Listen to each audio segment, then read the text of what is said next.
And at this point, I will call to order the Thursday, June 11, 2020 meeting of the Royal Oak Zoning Board of Appeals. The board does not write the zoning ordinance, but does have the authority to grant relief from it where practical difficulty or unnecessary hardship would result. The board will vote on each agenda item following a public hearing. Use variance requests require a minimum of 6 affirmative votes in order to grant the requested variances. Non-use request variance require a minimum of 5 affirmative votes in order to grant the variances. If you would like to request that the board table or adjourn your item due to the absence of a full board, but it looks like everybody should be here this evening, you must inform the chairperson immediately following the public hearing. Petitioners shall do their best to limit their presentations to 10 minutes. Each participant in the public hearing shall do their best to limit their comments to 3 minutes. At this point, I will make a roll call vote simply for attendance purposes. Mr. Ofak?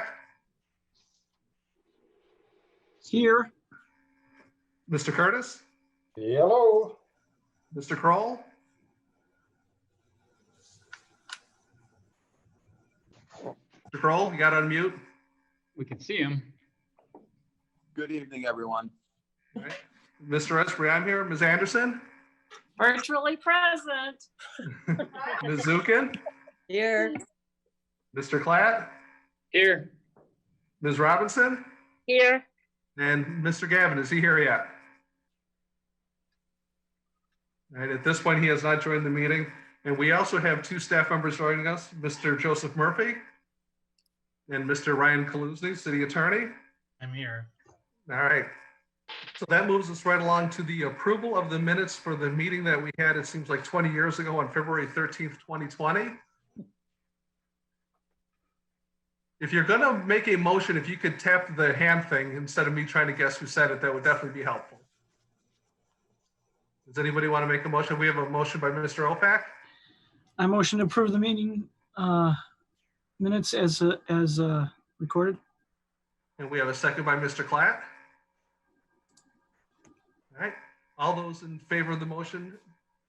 Actually, I've got to do a roll call vote. So I'll actually start with Mr. Gavin now that he's joined us in the meeting. Mr. Gavin? Aye. Ms. Robinson? Aye. Mr. Klatt? Aye. Ms. Zukin? Aye. Ms. Anderson? Aye. I vote aye. Mr. Kroll? Did we lose Mr. Kroll? Looks like we lost him. He's coming back. All right, Mr. Curtis? Aye. And Mr. Ofak? Aye. All right. And Mr. Kroll, voting in favor of the minutes. You're on mute, Alan.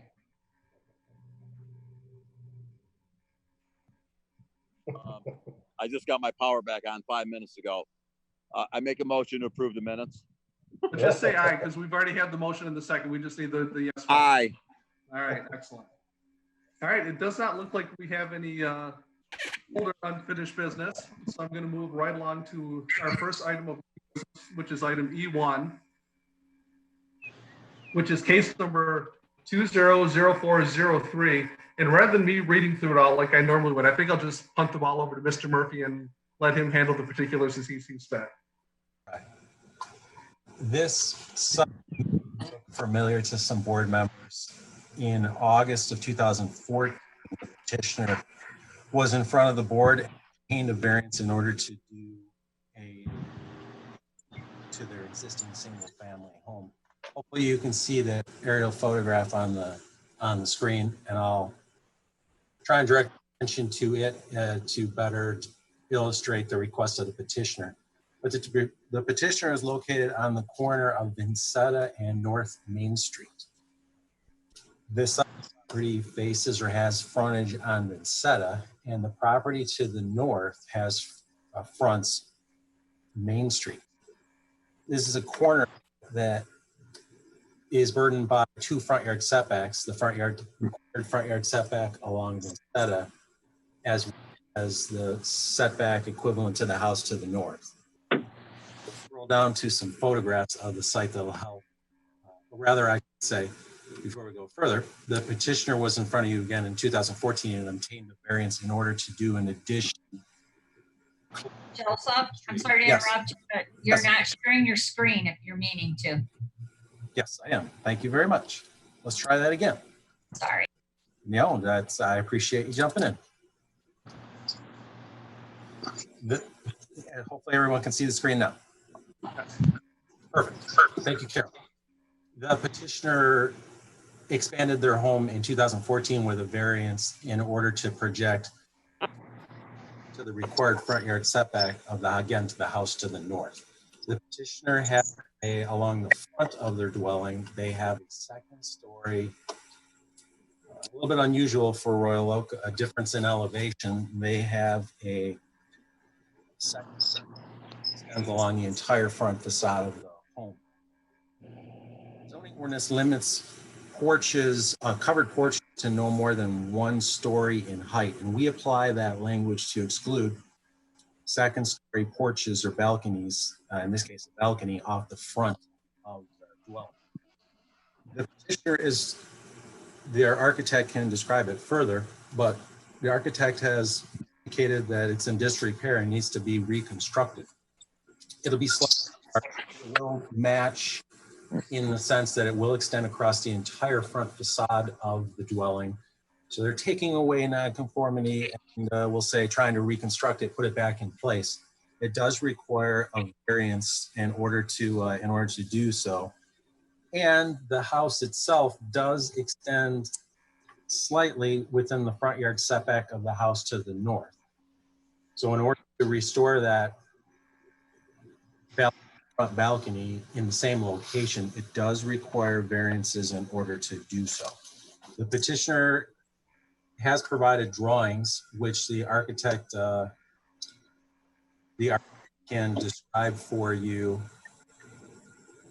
But this, I will zoom in on the vantage point. If you were standing at the house to the north, this is the vantage point of that dwelling. I'll refer to the drawings as well. For those with a smartphone, it may be a challenge to see. But the house to the north has a front yard setback along Main Street, and the subject property of the subject house, a good portion of that is located in that front yard setback. So those are the variances associated with what the petitioner is requesting for this evening. Any questions for Mr. Murphy at this point?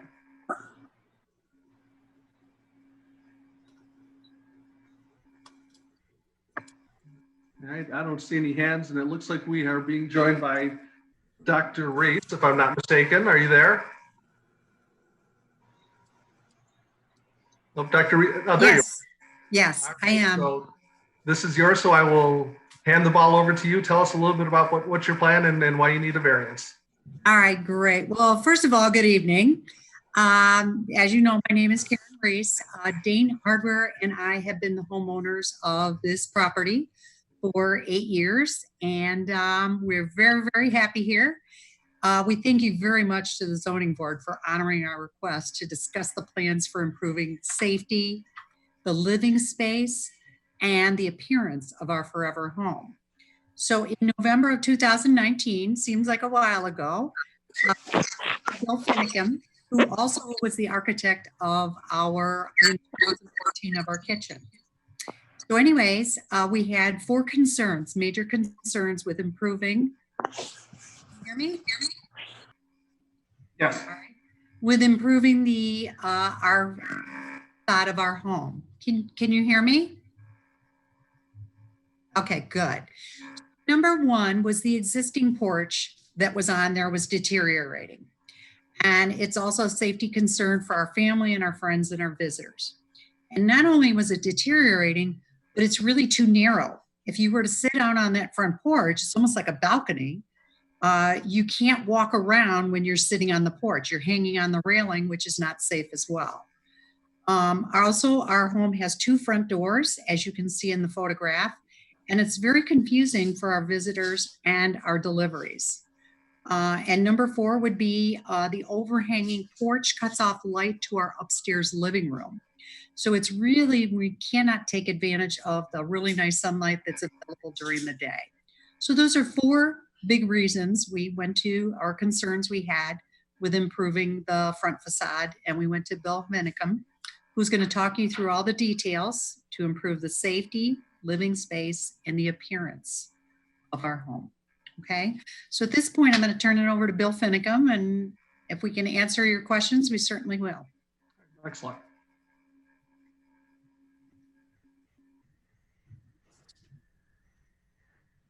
Hello?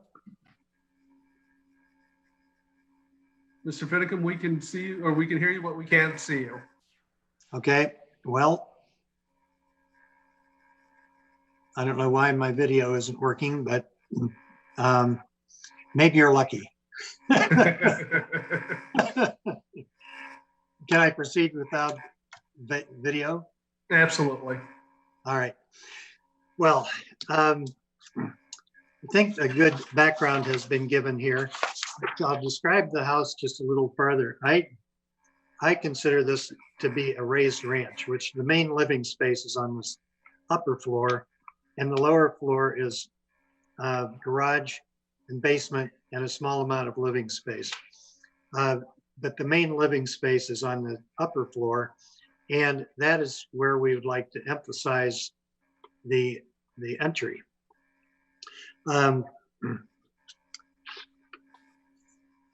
The variants that are requested, one is just the presence of having what you're calling a second floor balcony.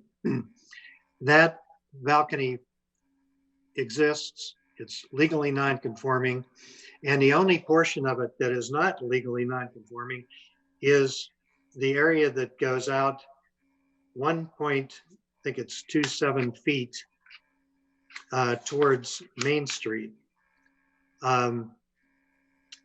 It's allowed to be 7 feet into the front yard setback, and in this case we have 2 front yard setbacks.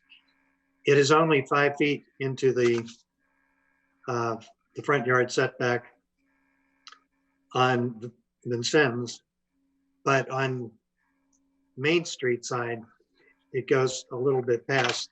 The numbers are, it extends 23.73 feet, and it's only allowed to go 25 feet. So it's 1.27 feet that's required as a variance. So the area in question is only the very corner of this porch, which is 1 foot by 15 inches. It's the equivalent of a piece of paper, and the rest of it is conforming. Now, the reason that I'll correct one thing Mr. Murphy said, and that is we're not tearing down the porch and reconstructing it. We're reinforcing it. The way this porch is constructed is that it's beams which cantilever out from the upper floor of the house.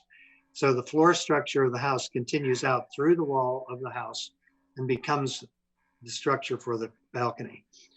This is, over a period of time, is very precarious because what happens is weather attacks the beam right at the wall joint, and you can have rot there which you're unaware of, and it can, because there's shear at that point, it can fail.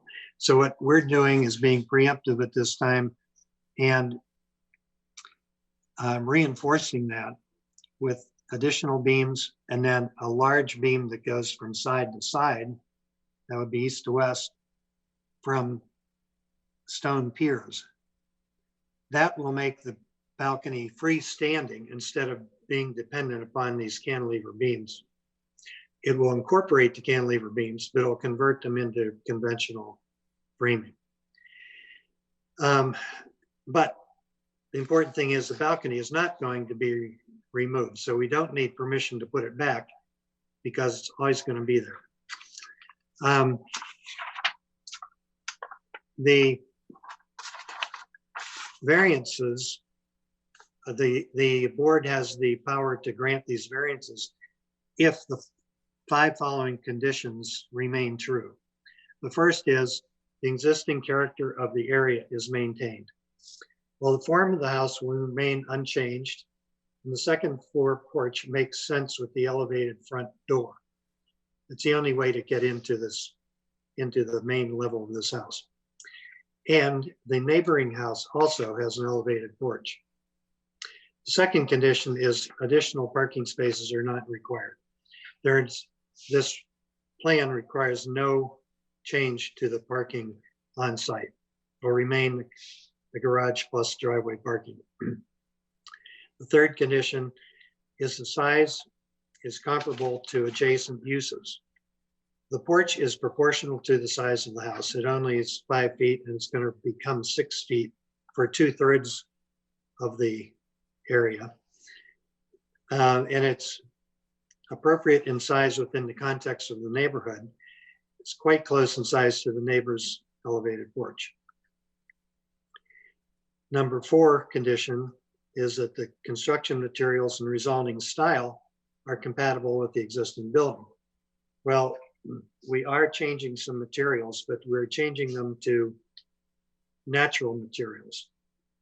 Michigan fieldstone, heavy timber for the columns and the beams, painted wood trim, and then natural wood siding will replace the vinyl siding, which is there.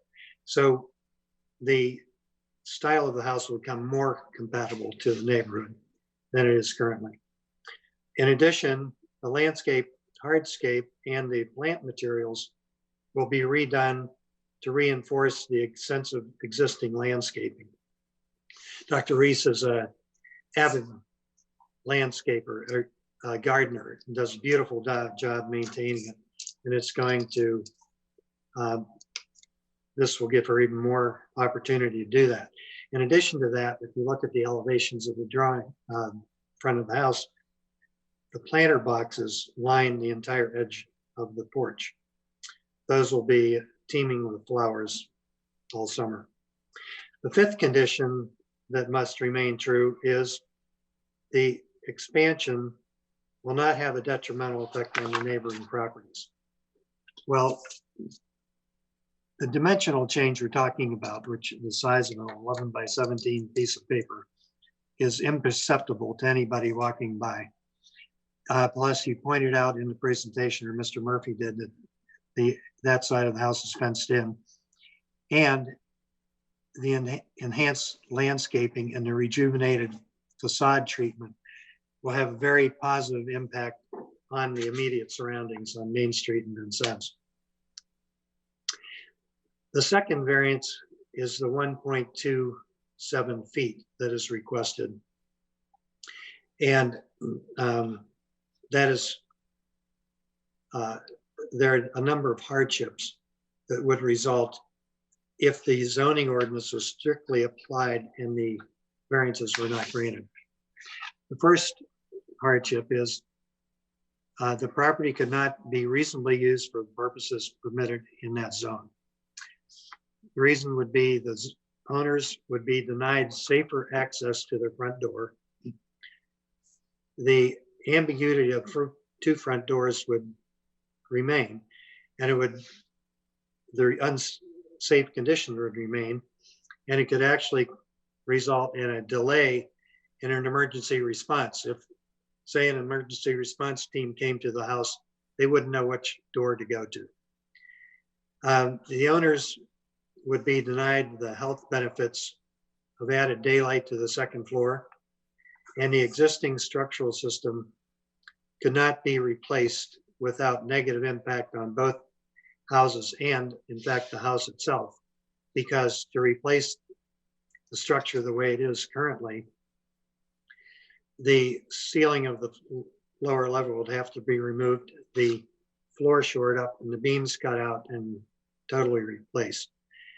Our method will prevent all of that unnecessary work. The second hardship is that the variance would do substantial justice to the applicant as well as other property owners.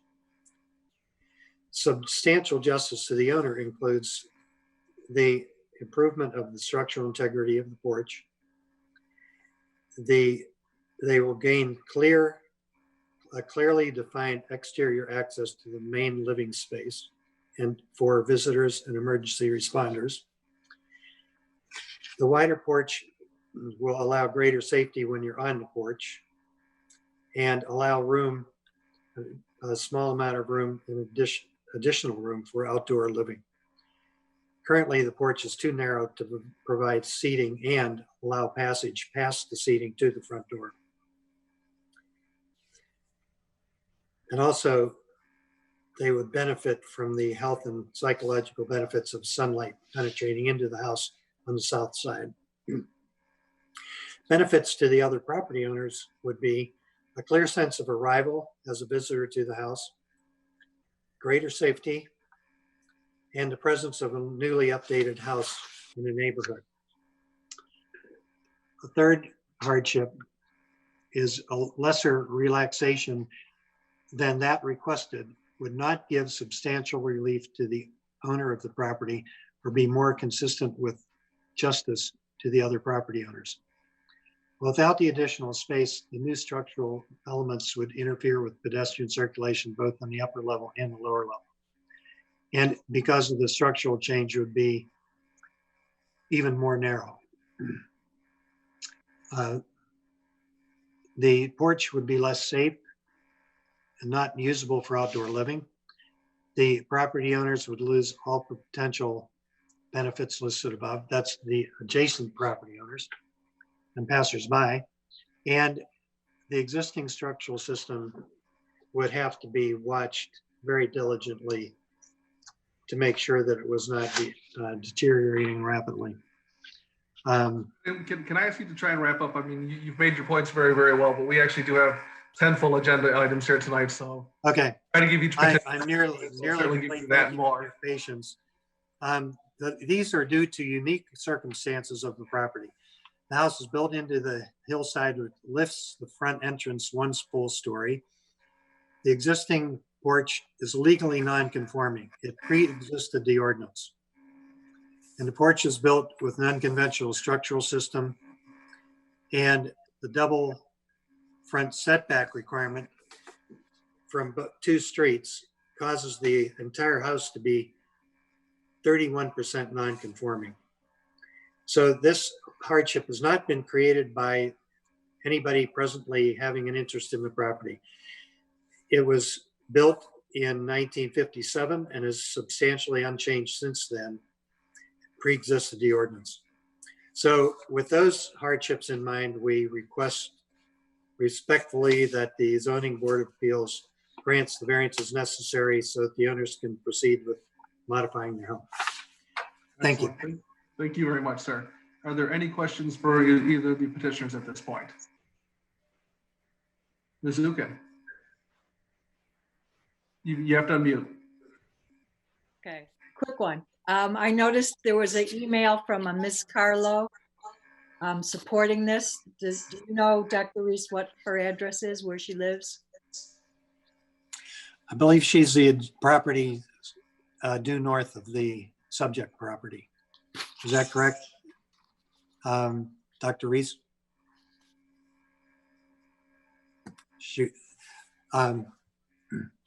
I believe it's a property due north, the adjacent property. Okay, thank you. For the petitioners at this point. All right, not seeing any. I will bring it back to this side of the table. Is anybody prepared to take action? Mr. Opek. Remember, every time when I call on you, don't forget to, it's going to be a process that we're going to have to unmute. I wish it automatically did that. First, before that, was there any comments that were pre-recorded before? Ms. Schwanger will make us aware of any comments that we have as we go through each agenda item. Thank you, thank you. And I'd like to make a motion to accept the variances as requested. Okay, so we have a motion by Mr. Opek and Mr. Clatt's hand next. He said he'd second. I will second that. I'll second that. Sorry. All right, I'll give the floor back to Mr. Opek. Any follow-up comments, sir? Although, yes, it could be painstakingly done to avoid this variance, I don't think it would give this house justice. The design looks nice. They aren't going out of their way. They're actually just trying to support the existing deck there. And it's just a very minor acceptance of what they're looking for. So I have no problem with what they're requesting. Mr. Clapp. Well, number one, I commend the petitioner for taking the time to provide that written rationale. It's very helpful for us to understand your hardship or practical difficulty. So thank you for that. And then also for reaching out to your neighbors, which I assume you did. So thank you for doing that as well, too. It's good to have their support. I think it's a well thought out solution. It addresses the entry door confusion and provides good daylight to the house. So I see, as Mr. Finicum mentioned, I see pretty minimal impact on the setback for the neighborhood at large, and it provides good visual impact and provides some order to that facade. So I'm in full support. Thank you. Are there any other comments from the board at this point? I'll just add quickly that we keep calling it in the ordinance, it calls it a non-conforming second-story balcony, but had it not had that lower door, it would have been the only entrance into the house. So it still seems like a primary entrance, and I'm supporting it. All right, not seeing Mr. Kroll. I kind of viewed this as kind of a safety issue going in. I guess the more I listened to this, probably the less sure I got, but I will be supporting it. But I think some of the hardships were digging kind of deep. I didn't see many hardships, but I do think it's a safety issue, and I'll be supporting it. All right, not seeing other hands, I'm going to call for the roll call vote, which we'll be doing after every agenda item, just to make it easier for City Hall to keep track of our votes. So I'll start in reverse this time. Mr. Gavin? Aye. Ms. Robinson? Aye. Mr. Clapp? Aye. Ms. Zukin? Aye. Ms. Anderson? Aye. I vote aye. Mr. Kroll? Aye. Mr. Curtis? Aye. Mr. Ofac? Aye. All right, so there you go. It passes unanimously and you are all set. Thank you so much, Dr. Reese. Great job. Thank you so much. Thank you very much. Appreciate it. All right, so that moves us along. Can I make a suggestion for Joseph that while the petitioner is in front of us, we can see the schematics up on the screen? I don't know, it wasn't available the last time. I don't know if you can do that. Can you? Someone else might be, see if they can work on that. Oh, okay. I have it on another auxiliary one. I just thought for everybody else, it might be nice. Yeah. Maybe you all have an auxiliary, but. I have it on auxiliary as well. Yeah, I'm running Okay. two screens. That's why you keep seeing me look to the right. So. Okay. And I keep looking down, so, all right. Joseph, Before I move on to item number. Oh, I just want to make sure you got there. Joseph, you did share your screen. You can't share two screens, just so you know, Leslie. So he was sharing what he was able to. I don't know about the schematics were not shared or wanting a second thing shared. Now, Leslie, do you see the photograph? I see the photograph now of the house. I think I might have understand it. We'll try and keep it up on the screen. Okay. Thanks. All right, so before I move along to item E2, I was a bit remiss, and let me apologize to the board and for everybody watching on TV at home. One of our items that was going to be taking place this evening, which was item number 10, which would have been the request at 32302, the Ziedman's Jewelry petitioner site at 3202 Woodward Avenue, has been pulled from the agenda. Mr. Murphy, I'll throw the ball over to you and let you do a little explanation why we're not going to be hearing that this evening. Yes, that item was in front of the Planning Commission on Tuesday. They were seeking site plan and special land use approval from the Planning Commission, which is the special land use permit is a prerequisite to seeking any necessary variances. The Planning Commission postponed that agenda item due to some technical difficulties. They're holding a special meeting next Tuesday, which everyone within 300 feet will be noticed of. as I indicated, they need to have that special land use approval before they can seek any variances in front of the zoning board of appeals. At this very point in time, they don't have that special land use approval, so they can't even come seek any variance from you. That agenda item has simply been removed. We won't, it's not on the agenda, so there will be no conversation with regard to their request or any of the public comment that we receive. If it ends up obtaining special land use approval from the planning commission, they can then proceed in front of you with the necessary variances, and it would be another new request, and anyone within 300 feet would receive notice of the zoning board of appeals meeting. Right. And as the plan commission has not granted them permission to come in front of us, there's really nothing for this board to consider at this point in time. Absolutely nothing. That agenda item has been removed. All right, excellent. Thank you, sir, for that clarification. And again, I apologize to everybody watching at home, but it's still sunlight out, so if you're waiting for that, you can go out and enjoy it. Moving along to item D2, which is case number 200404. Mr. Murphy. Can everyone see the photograph on the screen? Good. Okay. The petitioner is seeking to demolish the existing home that you see on the screen in front of you and construct a new two-story dwelling with an attached garage. This lot is 45 feet in width. A house that has an attached garage on a lot of this size must have a side yard setback on each side, a side yard setback of no less than 5 feet. And the petitioner is proposing a new home with setbacks of 4 feet on each side. I'll refer to the petitioner's survey. You'll see illustrated setbacks of 4 feet on each side of the home. And we'll also take a look at their drawings, their sketch drawings that they gave us. The ground floor, the first floor showing the two-car garage, and then the second floor. There are no elevations or any other drawings associated with the home. Really the most important one is this sketch survey, if you will, which illustrates side yard setbacks of 4 feet. So they're seeking variances of a foot, 1 foot from the minimum required 5 feet on each of those sides. Are there any questions for Mr. Murphy at this time?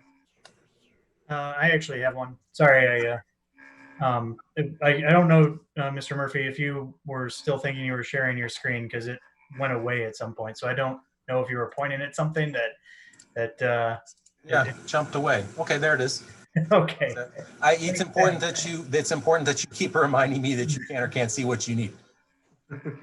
Okay, and now it's gone again. Oh, okay. I'm not doing anything. You know what? That's me, because I'm trying to see everybody and you keep throwing it up and I keep trying to go back to everybody. I'll stop doing that. Okay.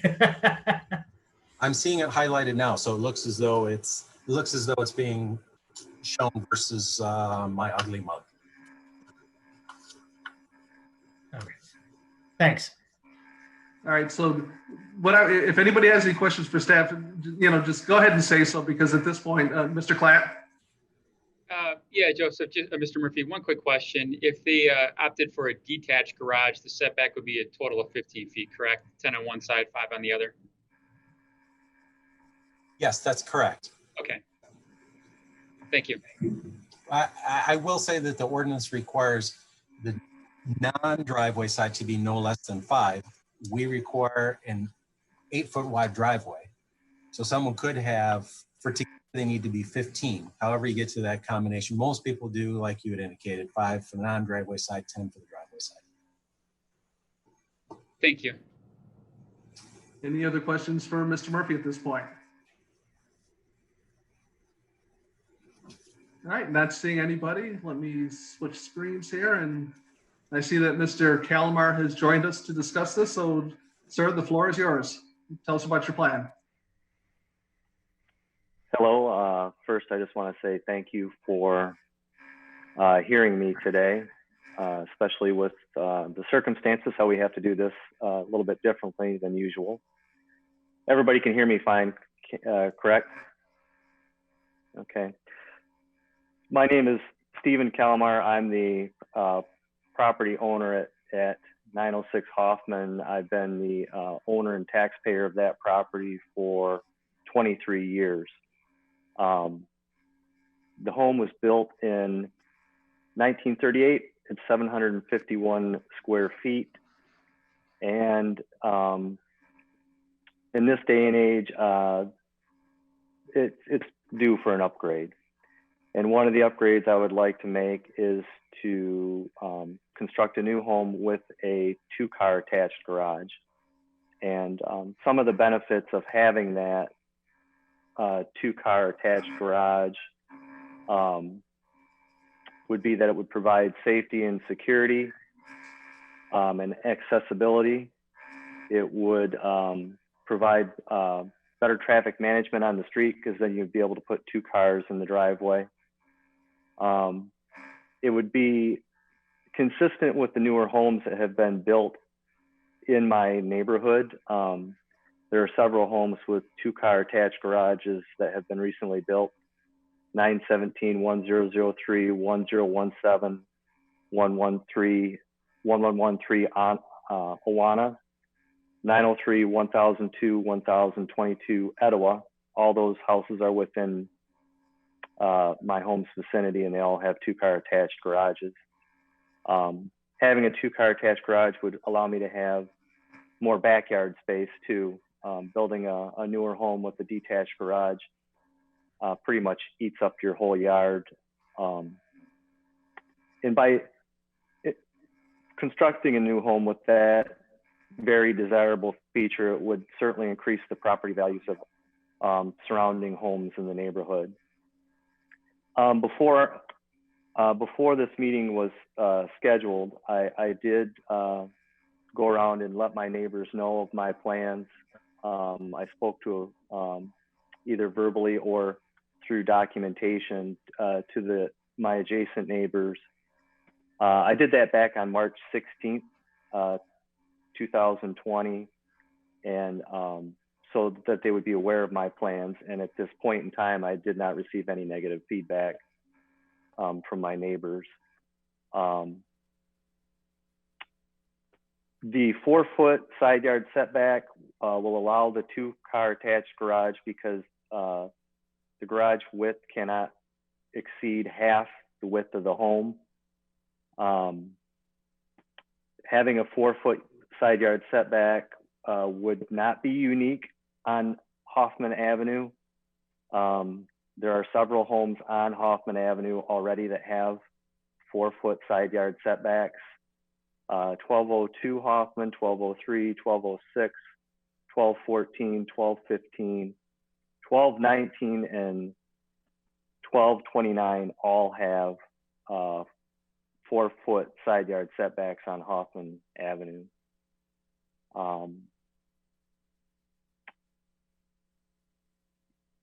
I appreciate you taking the time to listen to my proposal, and if you have any questions, I'm open to any questions at this time.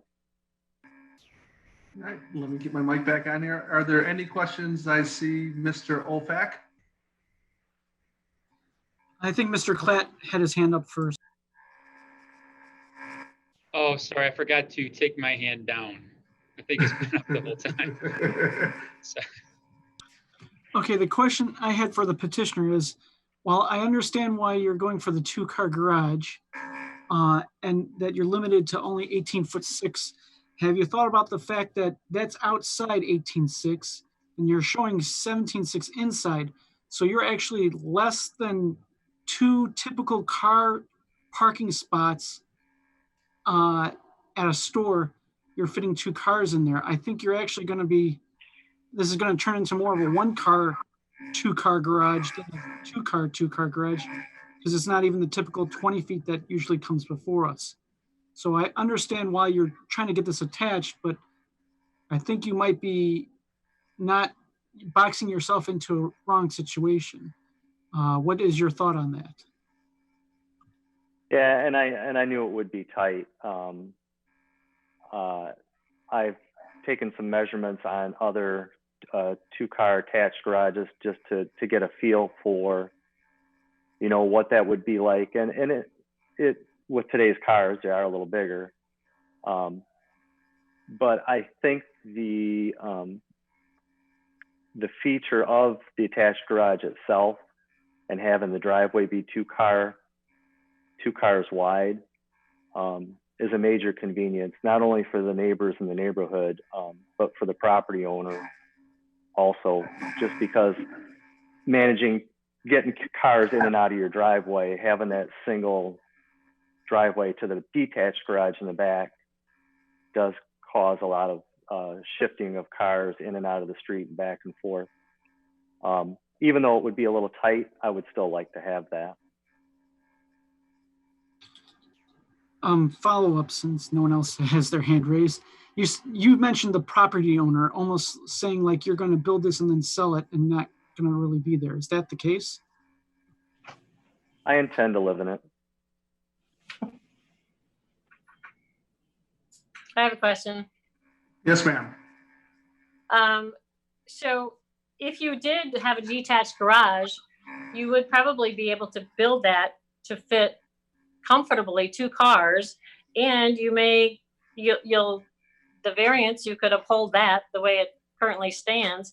Having 2 cars in a garage in the back, you could easily maneuver the car. So I guess I'm not seeing the hardship of the attached versus the unattached garage here. It sounds like a want and a wish, but not a necessity per our ordinances. Yeah, although it may seem like a want or a wish, trying to maneuver cars in the back of a house, with the structure I intend to build would be, I don't really know how possible that would be. With a detached garage also being containing 2 cars, I think I'd run out of backyard. Pretty much the whole backyard would be cement in order to maneuver cars around in the backyard. And I would prefer not to have a cement yard completely. I would like to have some vegetation and grass.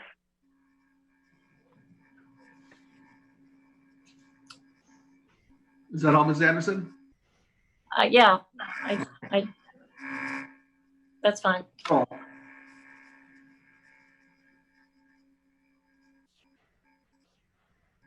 Mr. Kroll. Okay. Thank you. I'm conflicted with this. Number one, I don't know if I'm just getting older and crankier since the end of the world, but I didn't really hear a hardship here. I heard a lot of wants, but I didn't really hear a hardship that we would qualify. One side says a foot here, a couple feet there, not really a big deal. Maybe in that neighborhood, not. But on the other hand, we're building a new house. I realize we are an appeal board, and everybody comes in front of us should get the answer no, and we have the ability to ease that because of hardships, which again I haven't heard. At some point, I think when we're building a new house, it should come as close to our current standards as we can get, and maybe this is.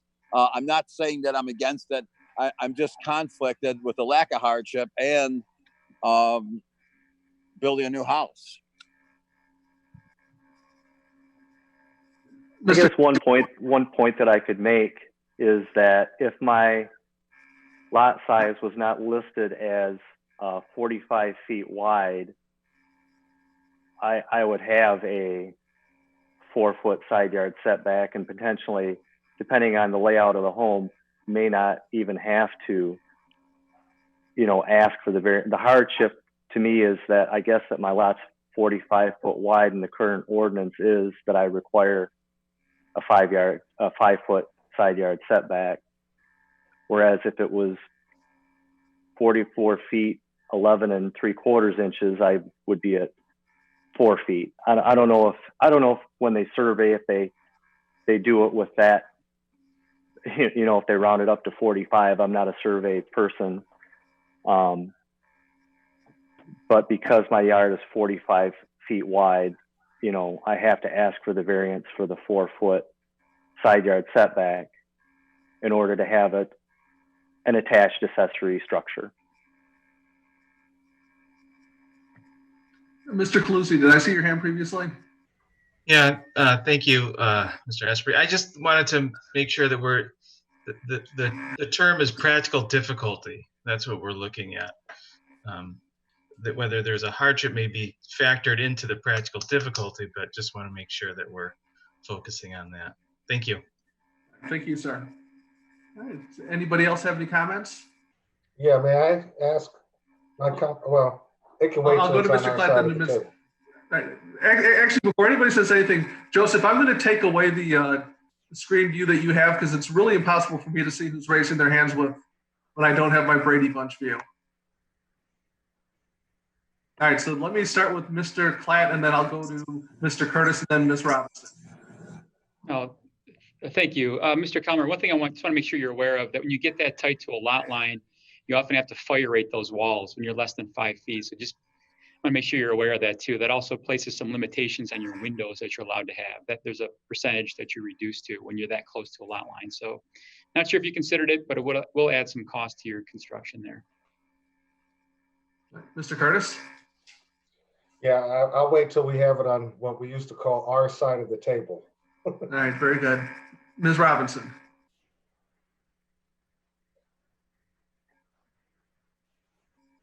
I just am concerned about how close that is really to, and how close it would be to your neighbor's house should the other neighbor decide to build a Bigfoot kind of thing in the same thing. It just seems too tight for the neighborhood. That's just my comment.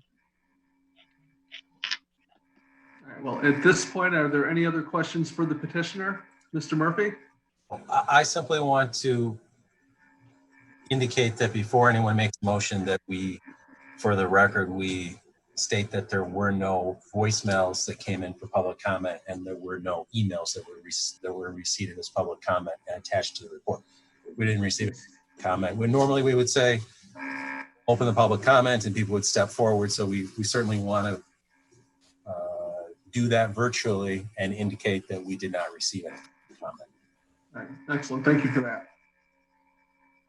All right, not seeing any other questions for staff or the petitioner. Is anybody prepared to take action at this point? Yes. Mr. Curtis? I'd like to make a motion to deny the variance request. We have a motion by Mr. Curtis. And I see a second by Ms. Anderson. Mr. Curtis?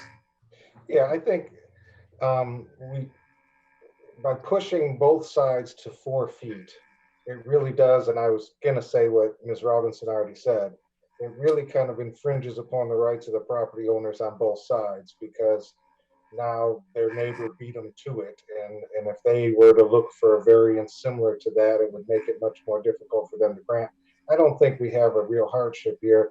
I think you can put a detached 2-car garage in the back, and the neighborhood is full of detached garages, and build a lovely, lovely home and maintain the setbacks. That's my opinion. And our second was Ms. Anderson. Any follow-up comments? Well, I was going to say just about everything Paul said, so I guess I don't need to say anything anymore. But right. I did not hear a hardship that was so detrimental to the petitioner that he couldn't do anything else with the property. And I think there's many possibilities at this time. So. All right, my cue right now is Ms. Robinson, Mr. Olpak, and Mr. Kroll. So Ms. Robinson, the floor is yours. I forgot to lower my hand. I'm sorry. Oh, okay. Mr. Olpak. Yes, I think I haven't heard any hardships that's really related to this. And I actually think building this house as it's designed with not having these variances, you're going to be squishing the garage. You're going to be squishing the house. If you have the detached, you can now get a bigger garage. Your house can actually widen. You can get more living space within there. And that would actually bring more value to the neighborhood than trying to have a garage squished onto the front of this, in my opinion. And if you want a good example, go to Gardenia. There's a 30-foot square, or 30-foot wide house, about 2.5 stories, about 10 down from Main Street on the south side, and they fit on a 30-foot lot, or or 35-foot lot, sorry. So if you want a good size, small house to look at that looks big, go check that one out. And I believe I had Mr. Kroll next. Mr. Kroll. Yes, thank you, Mr. Chair. I've driven by this house a number of times, and I find the neighborhood to be tight, not overwhelmingly tight. But I started thinking if everybody just asked for a foot, that neighborhood I think would not look near as nice as it does now. So I'll be supporting the motion to deny. All right, are there any other comments at this point? All right, not seeing any. We have a motion to deny on the table. Again, I will go through a roll call vote. Clyde, I apologize. Who did I miss? It's Ryan. Yes, sir. If I could I just want to make clear, because we've only been talking about hardships, and that we discussed whether there's a practical difficulty in the 4 factors that we need to look at. There hasn't been much of a discussion other than that there's a hardship. If someone on the board could maybe relate, go through the 4 factors, that would be appreciated. And it was Mr. Curtis who made the motion originally? It was. I'm not really prepared to go through the 4 factors at the very drop of a pin here. Let me ask Ryan, your distinction between hardship and practical difficulty. Would you speak to that a little longer? Well, the practical difficulty is what you need to find for a non-use variance. And then the 4 factors are whether the property could be used for the purposes permitted, that the variance would do substantial justice to the applicant as well as to the property owners in the district, that the plight of the landowner due to the unique circumstances and the alleged hardship has not been created by person having interest in the property. Yeah, well, certainly I think the property can be enjoyed as for permitted use. And clearly when you're demolishing and building, you got a blank slate. So you create your own idea of hardship when you decide to draw your property lines to the very edges, and push the variance. And I'm concerned, but the reason I made the motion to deny is because of the adjacent property owners and them not having the ability, to have their neighbor push it to the edge like that infringes upon their ability to, have that at least 10 feet on one side, 15 on the other. So I just don't see it as a practical difficulty. Can you hear me? Yes, Ms. Anderson, go ahead. I don't believe that there's any unique circumstances on the property. It can be used in the way it is and comply with all our variances. So I'm not seeing that. And the hardship has been created by the person presently having the interest in the property since they want that. So I think Paul covered the first 2, A and B.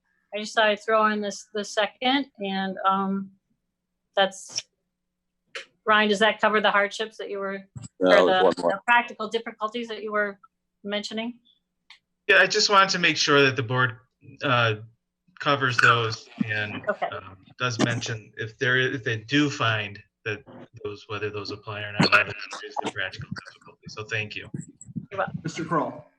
Yes, the one that the additional practical difficulty is that there's uniqueness to the property, and there isn't any uniqueness to the property. It's very similar to every other property on that street. I saw no practical difficulties whatsoever. All right. Any other comments at this point? The motion on the table is to deny the requested variances, both A and B. I will go through a roll call vote once again. Mr. Gavin? Aye. Ms. Robinson? Ms. Robinson? Aye. Mr. Klatt? Aye. Ms. Zukin? Aye. Ms. Anderson? Ms. Anderson? Aye. Mr. Esprey, I vote aye. Mr. Kroll? Yeah, I vote aye. Mr. Curtis? Aye. And Mr. Opak? Aye. All right, so the motion to deny does pass. Thank you very much. And thank you, sir, for your consideration in this effort. All right, so that moves us along to, I apologize, Clive. You just clarify so that it is denied. The motion was to deny. We're correct. Thank you. All right. And Mr. Kalmar, thank you for your time, sir. Thank you. All right, we'll let the room catch up here and move right along to item E3, which is case number 200405. Mr. Murphy. But Mr. Murphy? I am ready. Okay, but before you jump into this one thing I want to clarify with you, because one issue that I'm having is I'm trying to do the discussion portion of the meeting. Once you get through the presentation portion, let's ask everybody if there's something that they need to see, and then let's go back to this screen. Otherwise, it's just impossible for me to see who has hands up and who wants to do what. All right, cool. Thank you. All right, the floor is yours, sir. Thank you. As you can see on the image in front of you, the site is improved with a single family, with one-story single family home. This house maintains a non-conforming 4.2-foot west side yard setback. The ordinance requires a minimum 5-foot side yard setback. The petitioner is proposing a full second-story addition to the home. That addition would maintain the same footprint of the wall, keeping the exterior wall of the existing structure. So the addition would be in line with the wall below. The addition would maintain that non-conforming 4.2-foot side yard setback. Again, the ordinance requires 5 feet. So the petitioner is proposing to expand the structure in a non-conforming way.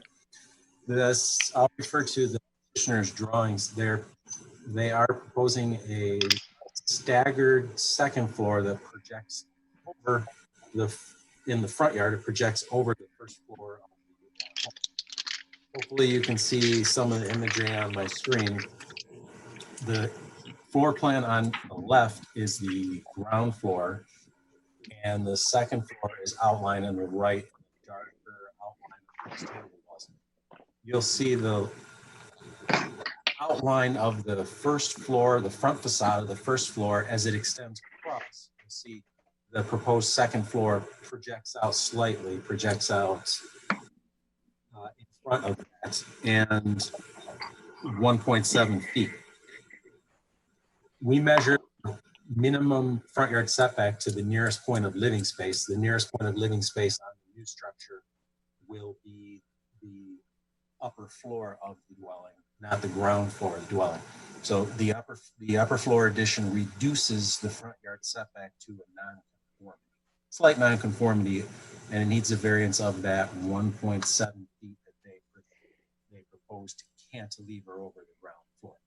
So the petitioner needs those variances associated with their proposed second-story addition to their house. All right, any questions for Mr. Murphy at this point? And I have a question. Yeah, I'm going to take away the screen for 1 second just so I can see everybody, Okay. then we'll go back. Ms. Anderson. So Joseph, on this one, the only increase is C, because B, they're just going up along the original footprint? Yes. Okay. All right, thank you. Any other questions for Mr. Murphy at this point? All right, not seeing any. I see Mr. Yost is here. The floor is yours, sir. Tell us about your plan. Hi there. Mike, first of all, I want to thank you guys for having the flexibility to do this virtually. Can you hear me? Can you hear me okay? I just wanted to make sure. Okay. Mhm. I apologize if this guy cries. We're going to have to take care of him. So, so my wife and I have lived in Royal Oak for 7 years now and in this house. And through that time, we've looked at a number of different properties throughout Royal Oak. And this particular one, as we've been here, we've grown to love our neighbors in this neighborhood and this specific location. And so probably much to my builder's chagrin, we've been designing our dream home now for the last couple of years. And one of the things that we had noticed, so obviously there's two variances that we're here to address. The first one is really just a matter of not only the symmetry that you had discussed on that west side of the home for the aesthetic purposes, but there's also a very important aspect. We're moving the staircase within the home, and it's moving to that west side of the house. And so it will run along that entire wall. That really was the only way that we could make sure that we could design the first floor with more of an open concept and a good flow to it.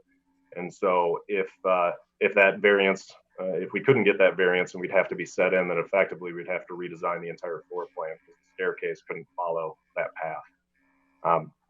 So that was the first aspect. And then of course the aesthetic piece from the outside, having a 0.8 foot indent on one side of the home. In addition, it's something that we have 3 neighbors that have done directly around us. So they have similar dormers or second story additions, and they all follow the line of that first floor of the house. So that's in regards to the first variance. In regards to the second variance, there's 2 aspects of it, both aesthetic and function. So from a functional standpoint, that's where hopefully our son's room is going to be. And that additional 1.7 feet based on location really provides ample space in a good sized bedroom, which is not overly large in the first place anyway. But secondly, and this is something that my wife and we spent a lot of time walking through the Vincetta area and looking at the neighborhoods. And our dream when we designed this was we wanted it to look like it was designed that way from the beginning. And what we see a lot of, unfortunately, with some additions is it looks like somebody put a box on top of a box. And so we're trying to avoid that aesthetic and make it look like it was intentionally designed this way. So like I said, it's both the aesthetic aspect and the functional aspect that ties into that. And so really those are the 2 primary variances. But for us, this is something that we're getting ready to put the majority of our life savings into. It's our dream home. We've spent a lot of time designing this and thinking about all these aspects. And when we make this leap in this investment, we really want to make sure that we're going to love it and we can live in it for the rest of our lives. And from, if I'm sitting in your shoes, from my perspective, I would want to make sure that not only is it a good structure that's beautifying the city and adding to the beautiful architecture that we have in Royal Oak, but in addition, I would look at a 1,000 square foot home on a lot that's getting ready to turn into a 2,000 square foot home. So not only is there the qualitative aspect, but there's a quantitative aspect from an increase in property taxes. So I think it benefits all around, not only the community in Royal Oak to continue to have homes that are beautiful and functional like this, but obviously there's a tax implication as well that would benefit the city. So I do want to ask my builder to say any words if he thinks that there's anything that I left out or anything that I had missed. All right, yeah, at this point, I'll go over to Mr. Hull so he can follow up, and then I'll go to Mr. Opek and Mr. Klatt with their questions. Mr. Hull, the floor is yours. You are currently muted. You're going to have to turn your mic on, sir. Sorry about that. Yeah, I think Jim hit all the points pretty well. The second variant, the first one's kind of it's very critical. For the staircase to work and everything, to have an offset there would be really a nightmare. But the second variance, I think he hit the points. To take a 1'7" off that room turns that closet into a very tiny closet. And it also, if we had to keep that same roof line and have just sort of like what Jim said, like a box over a box, it's just going to look like every other colonial that was built in the 50s and 60s. I think the aesthetic design on this is really important to them, and it looks great. And another thing is that the porch that's going all the way across is going to be projecting out from end to end. So it kind of swallows up that cantilever. You're not going to see it from underneath. And, he lives on a dead end street. It's not going to affect anyone really. So that's pretty much all I wanted to say. All right, excellent. Thank you, sir. All right, so let me go to Mr. Ophak first. I think I saw him, and you've got a question for Mr. Yost. Mr. Clatt had his hand up first. Oh, I'm sorry, Mr. Clark, go ahead. Just a simple question. You mentioned you love the neighborhood. Did you guys reach out to your neighbors at all to at least discuss the front yard variance request? Yeah, that's a good question. Thank you. Yeah, so we did. Neighbors on both sides. They're fully aware of the drawings, and actually, my neighbor across the street just completed his home addition. He's one of our best friends, so he's extremely excited about this. I think that probably the biggest impact would be my neighbor to the west, of course. I think he would be the only one that would have an effect of a line of sight, if any. And Ted's extremely supportive of it. He's excited. He knows he's going to have an opportunity for us to stay if we get what we want. And so, yeah, we've been very transparent about this, and everybody came, knocking on our door and social distancing, congratulating us once they got the letter in the mail to say that this was getting reviewed. That's great news. Thank you. Thank you. Mr. Ophak. Yes, I'm sort of torn on this because while it does look very aesthetically pleasing, I think you could have, even having that bedroom 2 meet the size requirements. Did you look at that? Because it would be about the same size as bedroom 3. And that walk-in closet, that's bigger than my bedroom is right now. So even if you took some chunk out of that and shifted over that interior closet of the bedroom 2, you'd still be in better shape than my bedroom. So did you look at that about possibly insetting the walk-in closet so it was pushed in instead of pushed out for aesthetic wise? And why, if you did, why not that route? Yeah, that's a great question. So I'm Celia, Jim's wife, also live here. Yeah, and it's a possibility, right? Those rooms could be smaller, the closet could be smaller. I think for us, that's a factor, a larger closet and a larger room is important to us. But even more, I just think the aesthetics from the outside are so much more beautiful when you have some of that dimension. And, that's the way that we would get it. So that's really more driving our want for that request, is just a little bit of kind of texture and depth on the front. We just feel like that's going to be more beautiful in the long run. All right. Any follow-up, Mr. Ophak? No, that's, sorry. All right, no worries. Any other questions for the petitioner at this point? Not seeing any. We have no public comment on this one also, Mr. Murphy. All right, he's shaking his head. There's no public comment or letters that came into City Hall regarding this issue. All right, is anybody prepared to make a motion? I got my hand up. Oh, I didn't see your hand. Go ahead, sir. Because I'm split on that last one, I'm right now going to motion to accept variance A and B as requested. I'll second that. So we have a motion to approve items A and B, and we'll address C afterwards. Is that your Mr. Ophak? Yes. All right, so we have a motion by Mr. Ophak and supported or seconded by Mr. Gavin. Is there any discussion on this motion? The hardship is that I can see the practical difficulties, them trying to expand their house and meet without doing those 2 variances is very hard to go up to the 2nd floor. So I don't have an issue with doing that. It'll do justice to the property value and help the neighborhood. Yes, it's sort of being brought on by them themselves by just doing the expansion, but I don't have an issue with those 2. Mr. Gavin, any follow-up comments? Nothing to add on top of what Mr. Ophak specified. All right, any other comments? All right, so then I will call for the vote to approve items A and B. I will go through roll call. Mr. Ophak? Aye. Mr. Curtis? Aye. Mr. Kroll? Aye. I vote aye. Ms. Anderson? Aye. Ms. Zukin? Aye. Mr. Klatt? Aye. Ms. Robinson? Aye. Mr. Gavin? Aye. All right, so the first 2 requests passed unanimously. That moves us along to item C, and I'll give the floor back to Mr. Ophak.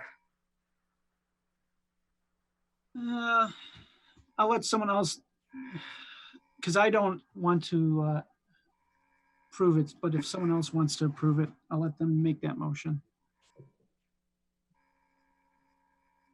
Mr. Kroll.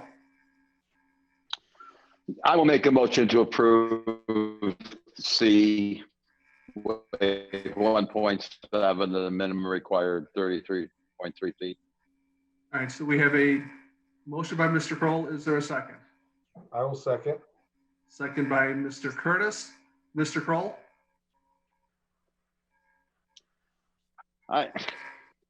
I'm somewhat conflicted by it, but on the other hand, 1.7 feet is really asking that much, and I guess it just comes down to that. That I like the property, I like what they're trying to do, and for 19 inches, I'm willing to go with that. Mr. Curtis?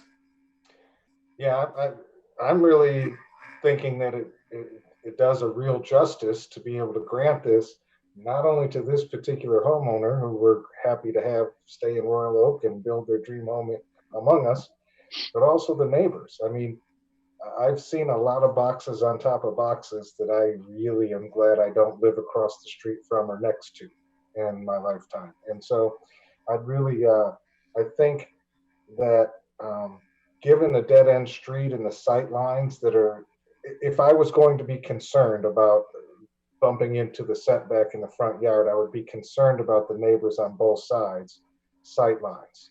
And in this case, we don't have that problem given the special circumstance of the dead end, and the neighbors are fine and delighted to see this improvement. So I'm in favor.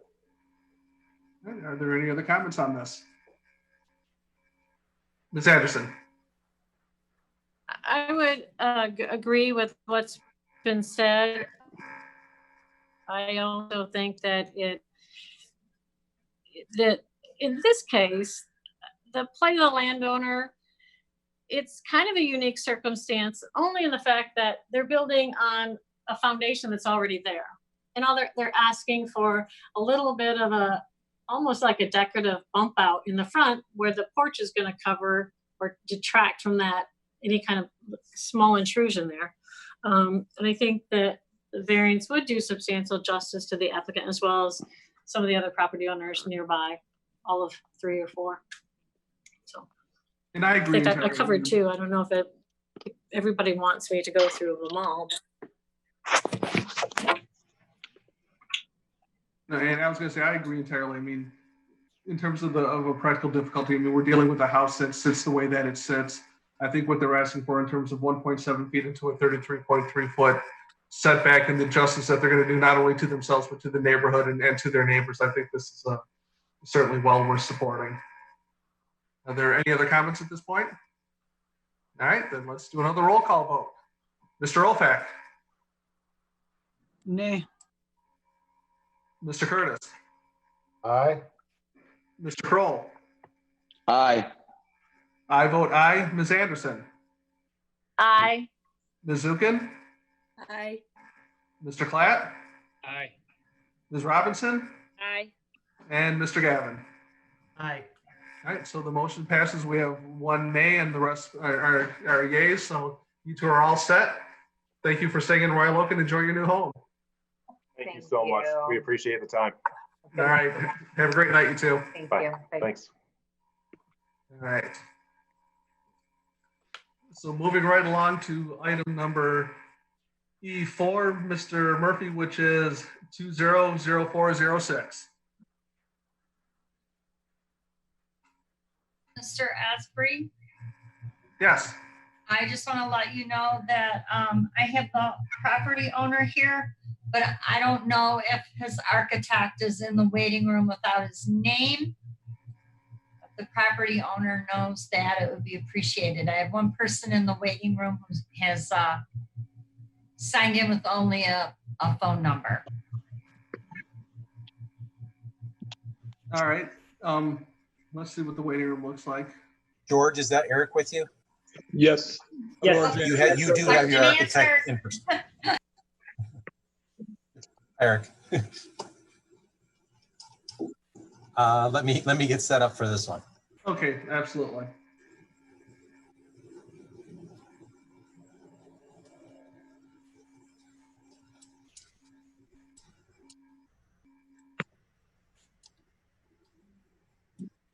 All right, I'll switch over Yes, to sir. the screen now. Yep. This property is improved, as you can see, with a single-story single-story home garage. The petitioner is proposing to demolish the existing home and construct a new two-story home on the existing foundation. Utilizing the existing foundation results in a non-conforming east side yard setback. The house currently has a 3.7-foot east side yard setback. The ordinance requires a minimum side yard setback of 5 feet. Obviously, utilizing the existing foundation, the house that goes up on it would also maintain that non-conformity. Together, the two side yard setbacks need to equal no less than 15 feet. And there is a 10-foot west side yard setback. That's on the driveway side. So if we add 3.7 feet to 10 feet, we are shy of the 15-foot requirement in using the existing foundation to build a new home. Let's refer to the survey that the petitioner has given to us and then some of their architectural house itself. So you'll see the survey illustrating that the house has a 3.7-foot side yard setback and a setback of 10 feet on the opposite side. I'll also reference the drawings of the petitioner of the house that the petitioner is proposing to construct on the foundation.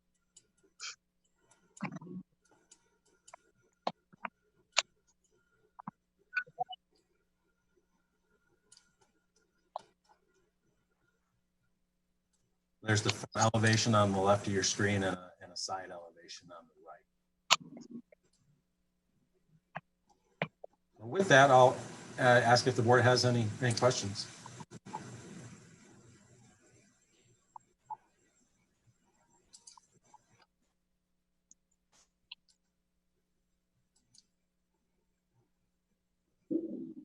Any questions for Mr. Murphy at this point? All right, not seeing any, then I see the petitioner is here along with it, and I'm assuming that's your architect, sir? Yes, sir. All right, the floor is yours. Tell us about your plan. Okay, Eric Heider, Polyarch, 44045 Gratiot in Clinton Township. So basically what we wanted to do, we have, as you can see, we have an existing house with an existing foundation that was on the inside in pretty bad shape. So what we wanted to do is put a second floor on and kind of remove a lot of the first story.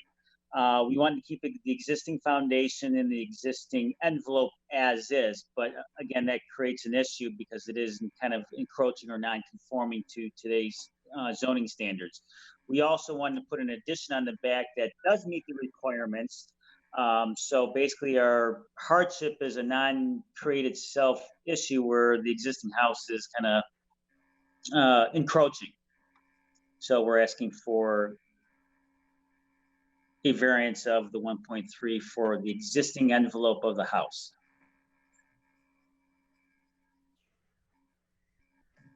Is there anything else you want to add to that, sir? No, I think we're good. Yep. All right, excellent. So, thank you, Mr. Murphy. We're starting to get on the same page here. All right, any questions for the petitioner at this point? Ms. Anderson. He said that they're doing an addition. I thought he said an additional addition, but from the original home, it looks like there is something already over a crawl space. Is that right? Well, the nook in the back that Mr. Murphy is throwing the cursor around right now. Right, but that's already on the additional the floor plan, is it not, or no? I guess I'm looking at the first drawing. I thought that was the original house. The nook is not part of the original house. The The 11 by 13 is a proposed addition that we're adding on to the original basement. So that crawl space is not there presently. Okay. I So thought that's why we that offset picture that. right there that we're looking at. I thought the picture we were looking at is the house that's there right now. Oh no, That's why I that's the new site plan. Yeah. The new site plan, okay. The basement foundation and the numbers, those are the existing house of the ranch. Okay. All right. All right, thanks for I get it. clarifying that. Mr. Kroll.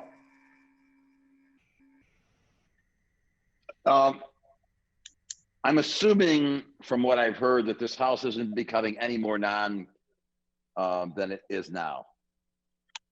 Is that true? That is correct. Mr. Murphy? Yeah, sorry. Mr. Murphy. Thank you. All right, any other questions for the petitioner, Mizuka?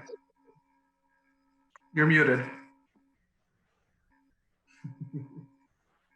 If it's already non-conforming, why aren't we asking to have it enlarged, the non-conforming use? Is that because they're tearing down the house, starting over basically?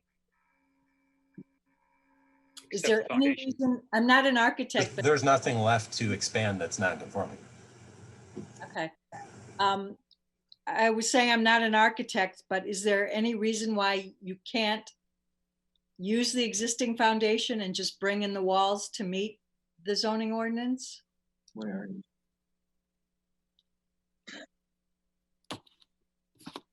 No, because the existing foundation has a brick ledge, and if we move it smaller, then we have an exposed foundation that doesn't meet the side of it, so we can't really bring it in. Because now we still have a foundation that is a poured foundation basement. So if we move the house to meet the 1 foot on each side, then we have something that's exposed, and we'd have to create a new foundation within that. So that would be, you might as well just rip off the entire basement and start over. Which is what we don't want to do. Mr. Clapp. I mean, you could argue that you could step the second floor in to meet the setback, but that gets really challenging. Then you're bringing in structure inside.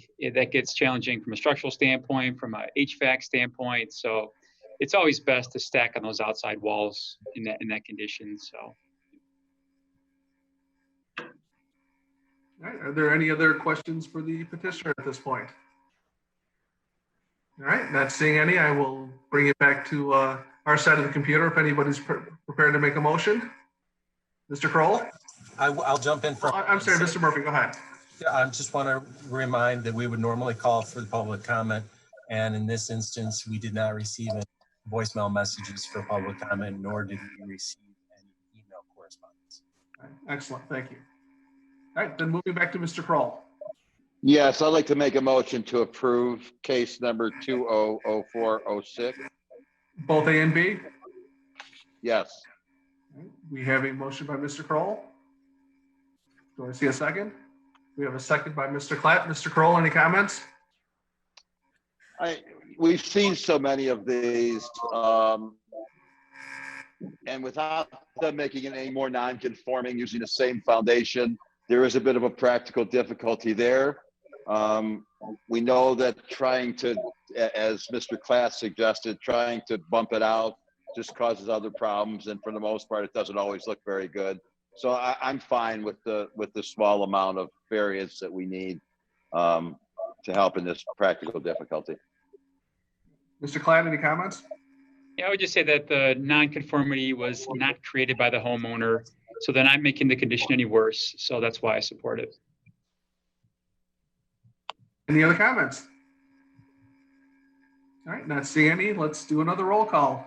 Mr. I had my hand raised. Oh, I didn't see it. My apologies, sir. Go ahead. No, that's okay. I was just gonna mimic their comments, but just to show that we're paying attention. But basically, not asleep. I'm juggling papers and 2 screens here. Work with me, people. All right, I'll start over. Mr. Opek. Aye. Mr. Curtis, Aye. Mr. Kroll. Aye. I vote aye. Ms. Anderson, Aye. Ms. Zukin, Aye. Mr. Klatt, Aye. Ms. Robinson, Aye. and Mr. Gavin. Aye. All right, the motion passes unanimously. You gentlemen are all set. Thank you very much. Thank you very much. Thank Take you, care. sir. Bye-bye. All right, have a great night, you guys. You too. Thank you all. Thank you. Okay, moving right along to our item number, where are we? Item number E5, case number 200407. Mr. Murphy, whenever you're ready. Gentlemen, I just want to let you know that I have admitted Brian Alama, the homeowner and property owner and builder. I don't see the surveyor, Miss Parkinson. Okay. So, oh, now I do see. Now I do see them in the waiting room, so I'll be admitting them. Okay.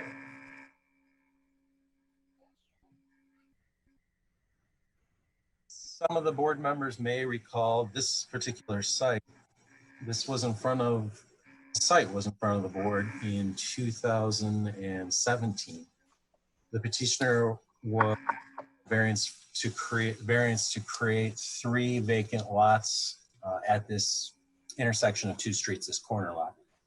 That variance request was turned down. The petitioner was able to modify their lot sizes and orientation to create 3 separate home sites. Now they're seeking the opportunity to construct on those 3 created properties. The one property, the first property, there are 2 of the 3 properties that are needing variance requests in front of you tonight. And I will reference a survey that I think will be helpful.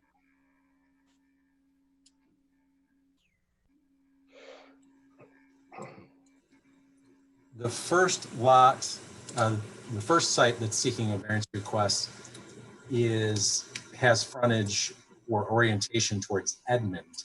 And I'll hover over it. It's this particular site. The builder is seeking to build a 2-story home. They're required to have a minimum front yard setback equivalent to the existing house at 423 Edmond. That house has a front yard setback of 44.5 feet. As you can see, the petitioner is proposing to construct a home on the vacant lot adjacent to it that projects in front of that house's front yard setback. The setback of the proposed home, as we measure it to the nearest point of living space, which in this instance is the cantilevered second floor, the proposed home would have a front yard setback of 29.7 feet. And again, it's required to have a minimum front yard setback of equivalent to the adjacent house, which is 44.5 feet. The porch and steps are allowed to project into the required front yard setback no more than 7 feet. Obviously, due to the placement of the proposed home, their front porch and steps project into that, just as the house does, project into that required front yard setback. So the petitioner also needs a variance request for the location of the front porch and steps. The petitioner has provided plans and elevations of the proposed dwellings, and they've also given you some other information in your packet. I'm going to scroll down a little bit further to see, I don't recall if we received any. No, we did not receive any email correspondence. Perhaps Ms. Schwinger can remind us if we received any voicemail comments. I don't recall. We did not receive any public comment on this case either. Thank you. All right, any questions for Mr. Murphy at this point? Ms. Anderson.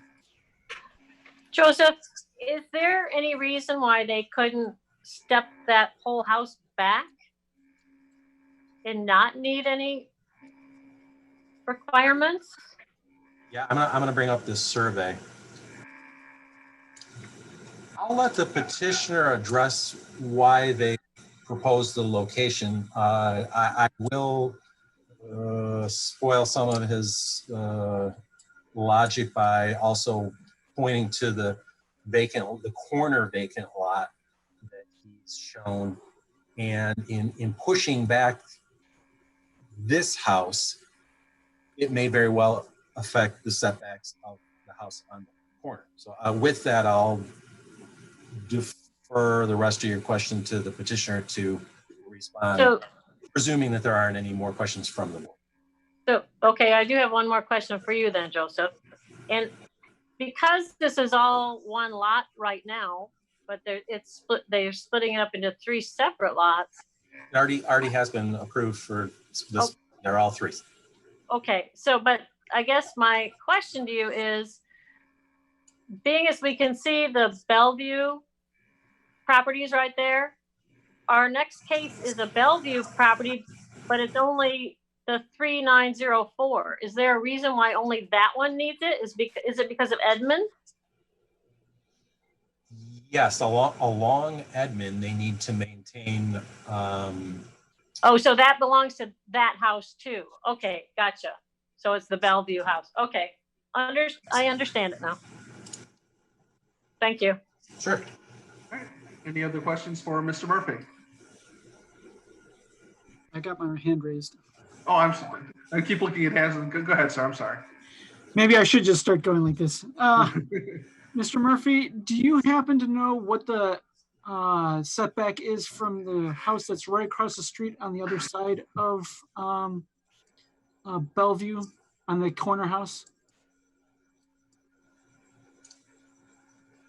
Let me share the other screen, and maybe I can point to it. And you can tell me.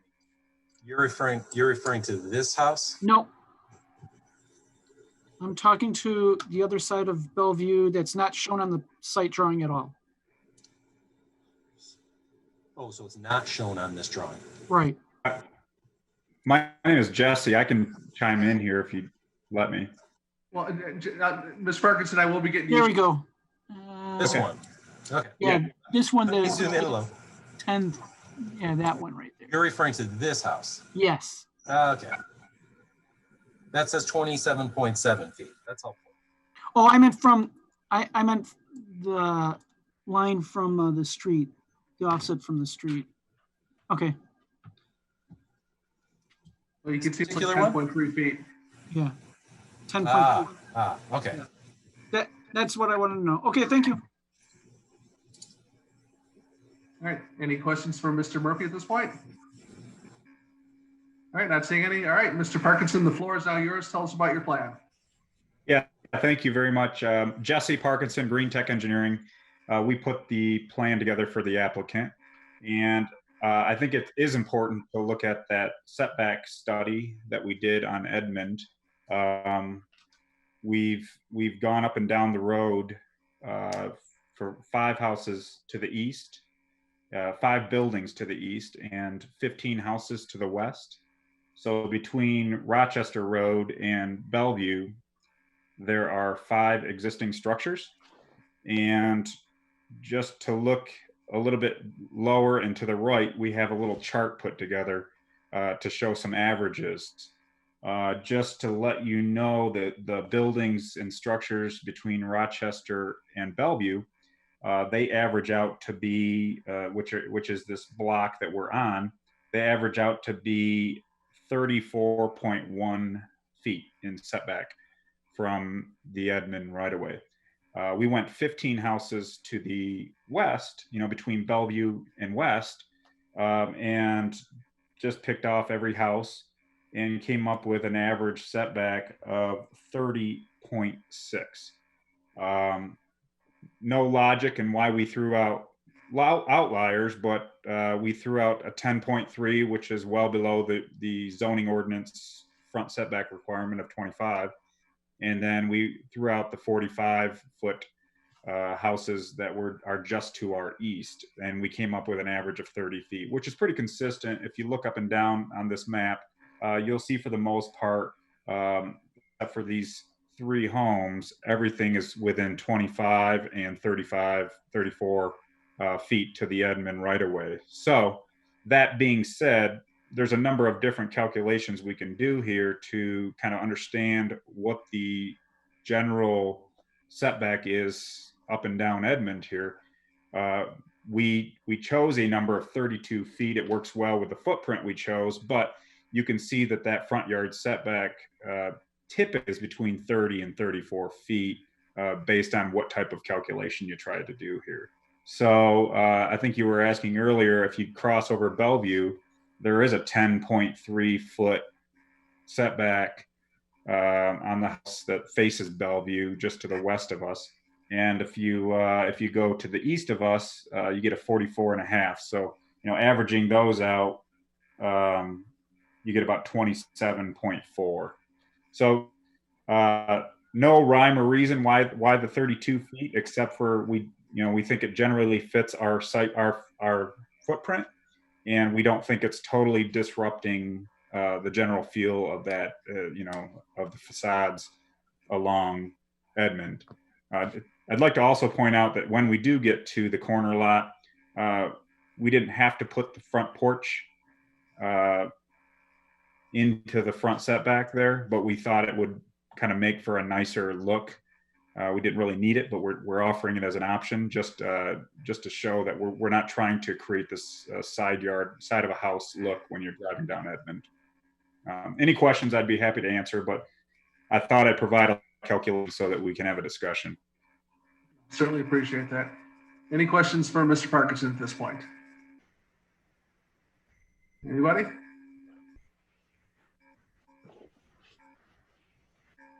All right. Then I guess if nobody has any comments whatsoever, no questions, then I guess we can bring it back to the side of the table and see if anybody's prepared to take action. Mr. Opak? I'll move to actually accept all these variances requested. Motion by Mr. Opak. We have a second by Mr. Kroll. Mr. Opak?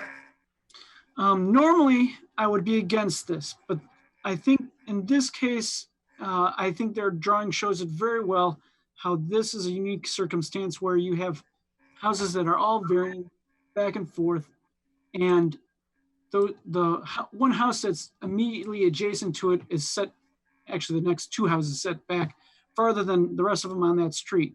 So by allowing these houses to be located approximately where they've placed them, we're now creating more of a uniform look on that street and creating more justice. So I think the practical difficulties in this case is the existing conditions of those two adjacent houses that they have next to them. So because of that, I appreciate what they're doing, even though I know they could have set them back and we could have forced them to do that. But I understand their practical difficulties, so I don't have a problem in this case.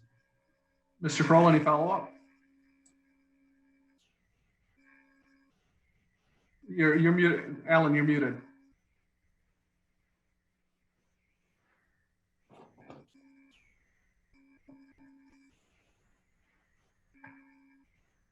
Oh, can you hear me now? Yep, go ahead, sir. Okay. Yeah, I think Anthony hit it well. I think the whole setback is somewhat subjective to the neighborhood that already exists. I think they did a wonderful job of addressing that within their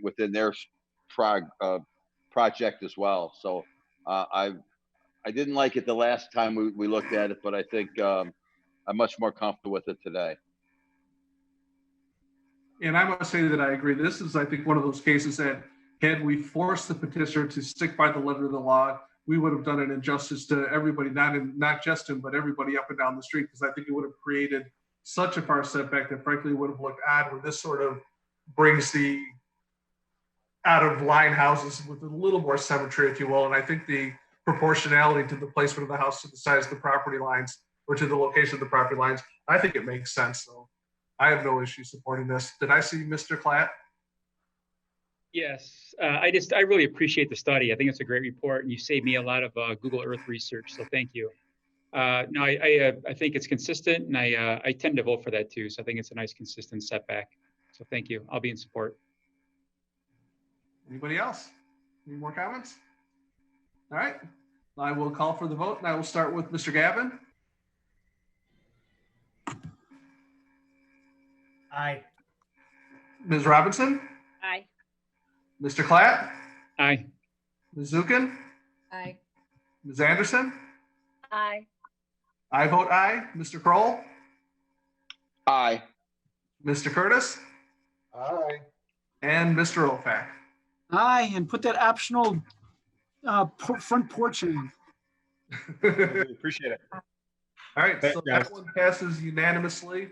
And since we are sitting here, let's go right along to item case E6, which is case number 200408. Back to you, Mr. Murphy. Thank you. I will unmute myself first. I'll indicate that the placement, this next case is with regard to the corner lot. So the lot to the west of the lot that we just talked about. I'll hover over it with my mouse. This particular lot, it needed a variance with regard to the setback along Edmond, because the nearest home at the moment they were requesting the variance was this house over here. Now that this house has been given a variance, the drawing as shown no longer requires a variance request because you just granted the variance request to the house to the east. So this corner lot has new front yard setbacks along Edmond, which are equivalent to the ones you just granted. The variance request is not necessary as long as the petitioner is, if they're still in the room, if they can confirm that they withdraw their request. Can you go back to the other screen, Mr. Murphy? Sure. Is the petitioner still here? Oh, did we lose him? I'll simply reference that it's unnecessary based on the drawings that they have. All right, and I guess if there's any issues, you guys can handle it administratively. Sure. Right, so do we need to take any action whatsoever? No. All right, so moving right along then. That takes us to E7, case number 200409. Mr. Murphy, whenever you're ready.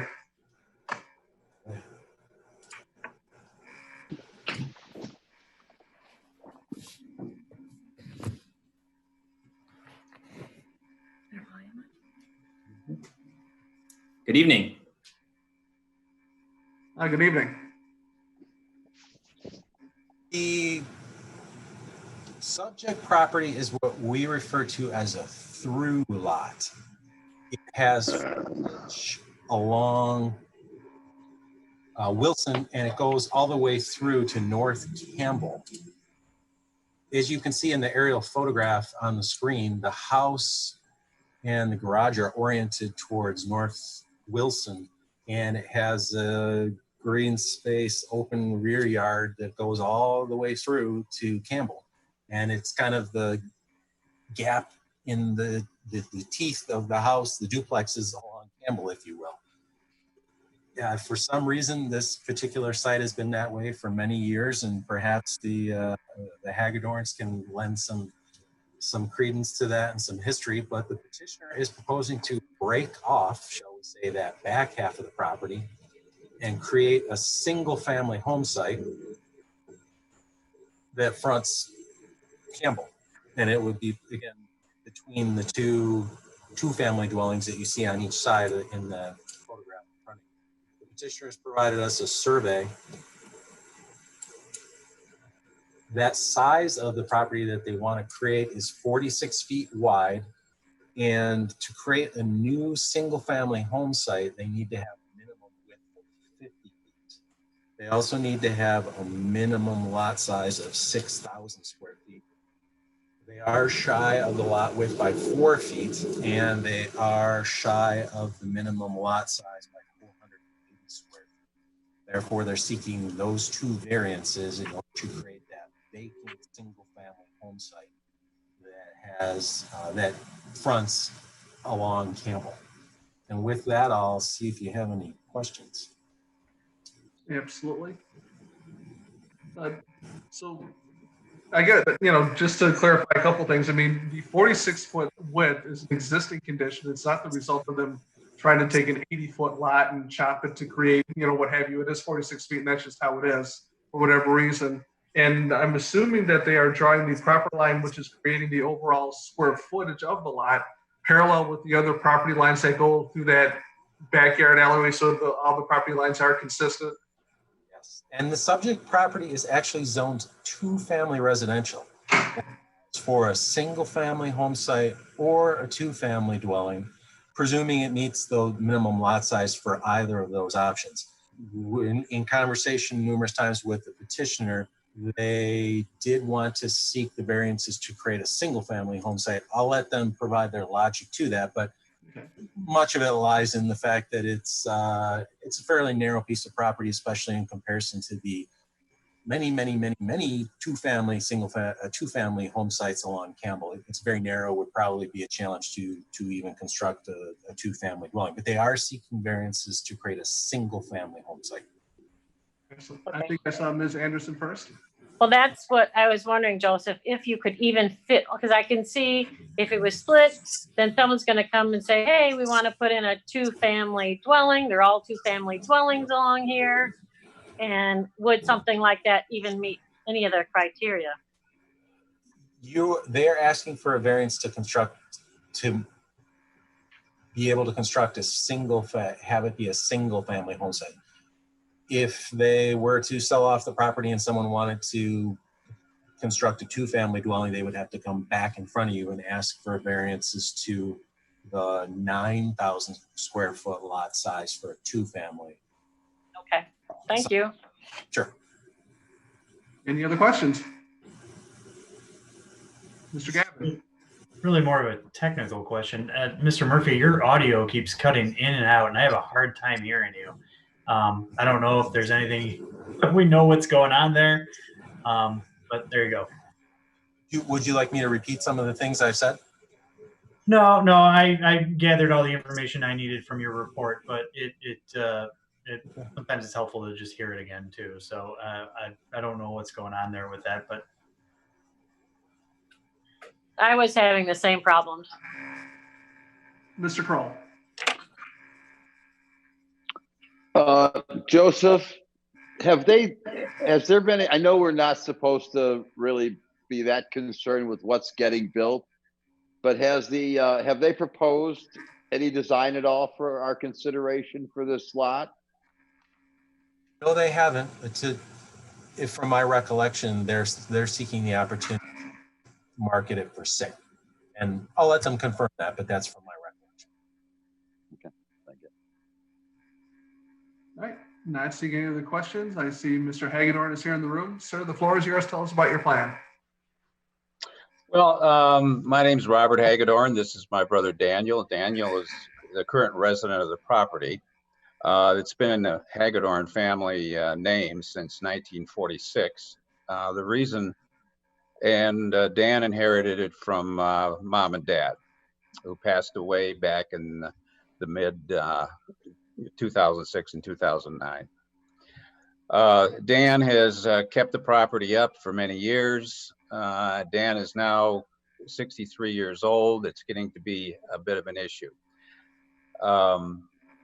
The reason we have the piece of property is because my father elected not to sell his piece to the developers that were developing the duplexes that run all along Campbell Road.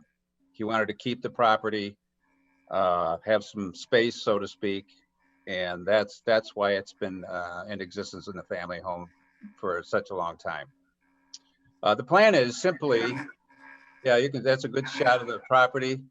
The plan is simply to sell it off and develop to a developer or whomever. Maybe the people that own the duplexes would want to buy it just as a green space. I'm not sure. But and here the reasons are as follows. Number one, I think we've already touched on it, the maintenance. You know, you have to keep the shrubs trimmed, you have to cut the lawn and so on and so forth for that piece, plus the piece that Dan occupies at the other end of the piece. Secondly, we've got taxes that he has to pay on that lot. Dan does not make a lot of money, and the taxes, a reduction in taxes would be a great help to him. In addition, as long as we're on the tax thing, if someone should develop the property, the city of Royal Oak would obviously be able to increase the assessed value of that property and collect more taxes. Lastly, and maybe one of the most important reasons, is liability. There's no fence around the property. There's no requirement to have a fence around the property. Someone could come on that property and get injured. There are children that live in those duplexes. And for that reason, Dan doesn't really want to have the liability anymore of worrying about whether or not someone's going to come on that property and be injured in some way. So those are really the reasons that we are looking to sell the piece. And do you have any questions? Any questions for the petitioner at this point? Ms. Anderson. Have you reached out to the duplexes? Do they have any interest in purchasing that? We haven't done that. As far as I know, that this has been posted in the as a piece that was coming up for consideration for rezoning in some of the, and we haven't heard that there was any kind of a response. We haven't ourselves contacted anyone about their feelings about the lot. Okay, thank you. You know, I have a quick question that is just strictly for historical purposes. Roughly what year was it that your father decided that he didn't want to sell to the duplexes that were being built? Those duplexes were built, as I recall, when I was a young boy. It was probably a good 60 years ago. All right. So you're talking about sometime in the early 1960s. And I was just curious for curiosity's sake. Yeah, no, that was a good question. We had fruit trees on the property. We got a lot of use out of it there were 5 kids in the family, and we used to use it for a lot of activities. Now, obviously, the kids have grown and scattered, and now it's just a matter of maintaining it and so on.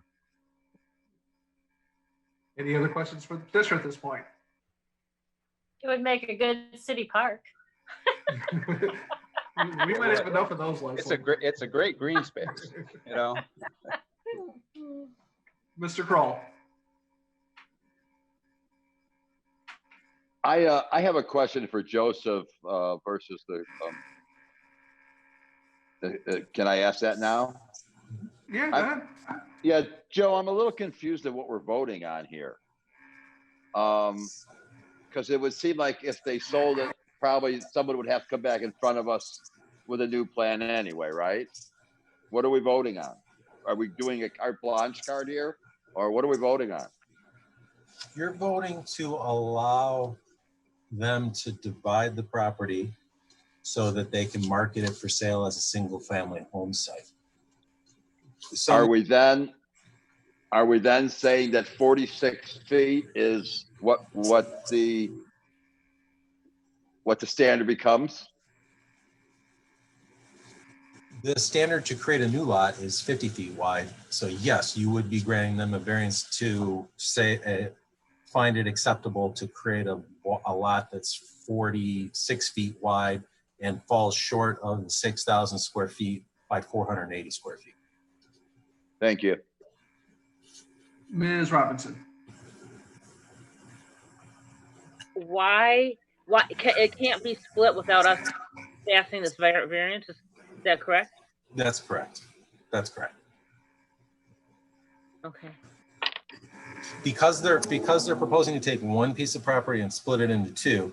Once they do that, each of the properties need to meet their minimum lot width, depth, and area requirements. The lot that's going to be created would not meet those thresholds. Therefore, they're seeking the variance. What could that piece of property be used other than being with having this variance happen so they could build a house? It would be able to continue to be utilized in its current manner. Someone could build a structure on it. It's 1/10 tax identification number. It's one piece of property. They could expand the home. They could put up, tear down the garage and put a garage further back on it, closer to Wilson. They could utilize it for a pool, play equipment, orchard, whatever they so choose to use it for. If it was split without becoming a single family lot, is that what you're saying? You can't split it. If it remains as is. Oh, no, if it remains that, of course. But so if it's split, there's no other use for that piece of property than being a single family home lot. Correct. That's correct. That's what they're seeking a variance for, is to create a single family home site. Okay, thank So you. another question. Ms. Anderson. Just out of curiosity, and I'm not really sure about this whole lot, but Joseph, can they bump it back and get their 480 square feet by switching the property line and taking away from some of theirs? That's a good question, and that is a question that the petitioner and I and the other individual in the office went back and forth around. If you take too much from one and you give it to the other, then the other needs variance and not that one. So no matter where you split it, one of the sites needs a variance, and this is the one that needs the variance. All right, thank you. All right, any other questions? Not seeing any. Is anybody prepared to take action? Mr. Kroll.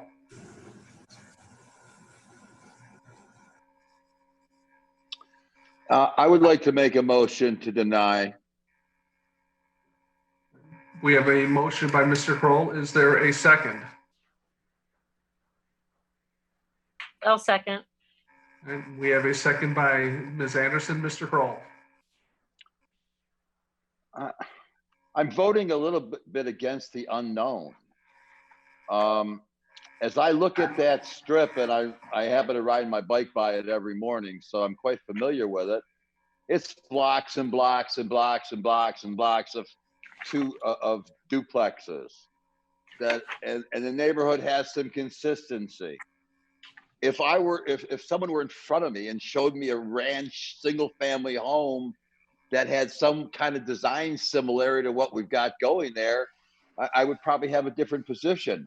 But seeing as somebody can pop a 2,500 square foot, 2-story house that looks totally ridiculous there, I can't give this a carte blanche card. Ms. Anderson, any follow-up comments? Well,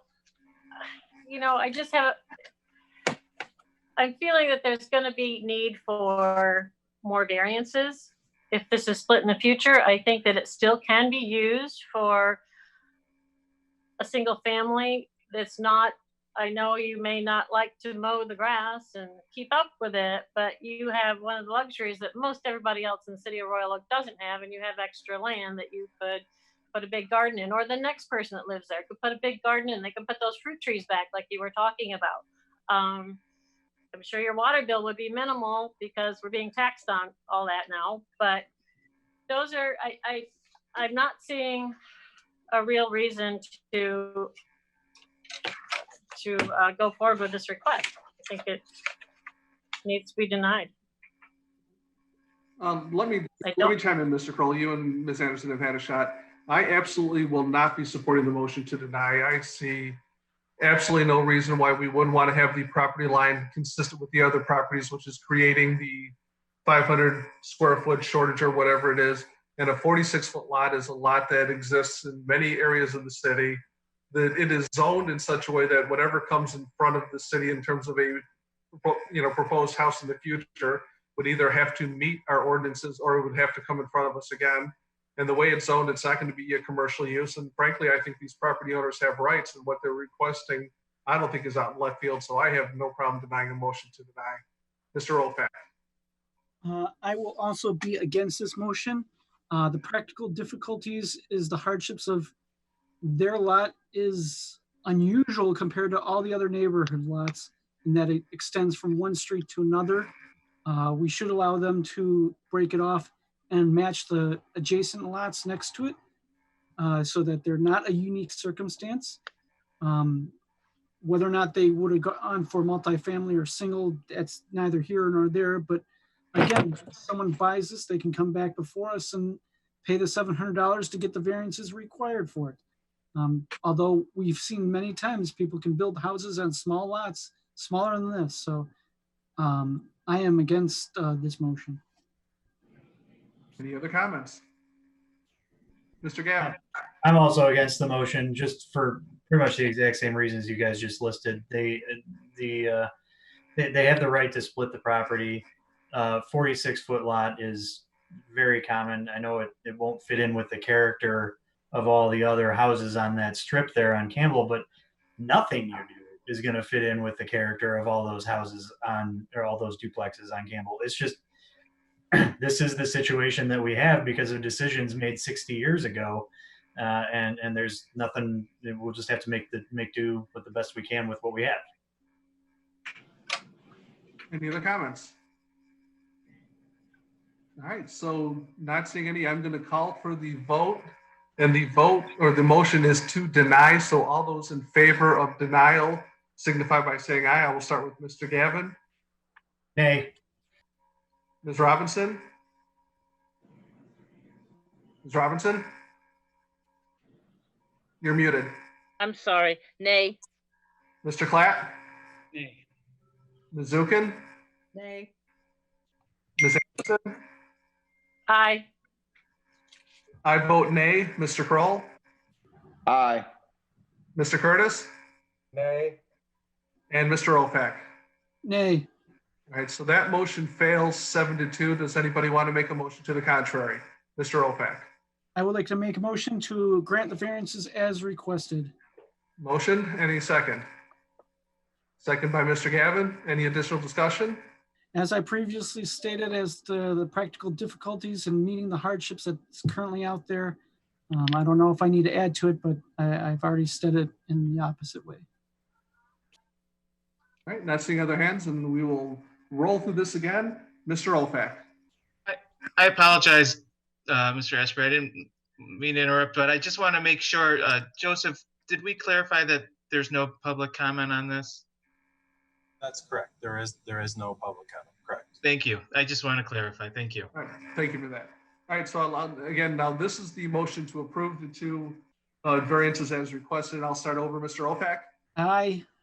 Mr. Curtis? Aye. Mr. Kroll? Nay. Mr. Esbury, I vote yes. Ms. Anderson? Nay. Ms. Zukin? Aye. Mr. Klatt? Aye. Ms. Robinson? Aye. And Mr. Gavin? Aye. All right, so this time the motion passes 7-2. Mr. Hagedorn, you are all set. Thank you, sir. All right, so where are we here? Okay, that moves us along to item number E8, which is case number F200601. Mr. Murphy, whenever you're ready. This site's located at the corner of Gainsborough and East 2nd. The petitioner maintains a front yard setback along Gainsborough and a side yard setback along East 2nd. As you can see in the aerial photograph on the screen, hopefully, the house to the east at 1116 East Gainsborough maintains a front yard setback along 2nd Street. You also know that there is a jog in the right-of-way line. So the petitioner's property, their house and their garage are entirely located within the front yard setback of the houses to the east. The ordinance requires that all those structures maintain a front yard setback equivalent to the house to the east on 2nd Street. Obviously, they're not capable of doing that.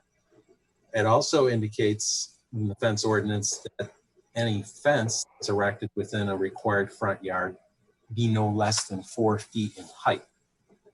The petitioner does have an existing chain link fence approximately of that height. We'll look at some photographs of that. This is the view from the intersection. This is a view from across the street on 2nd Street. And this is the vantage point of the house that I was referring to that maintains a front yard setback along 2nd. Petitioner is proposing to install a 6-foot tall site obscuring wood fence between the house and the garage. They would maintain the clear vision setback so that if a vehicle was pulling out of the garage, they would be able to see any pedestrian on the sidewalk.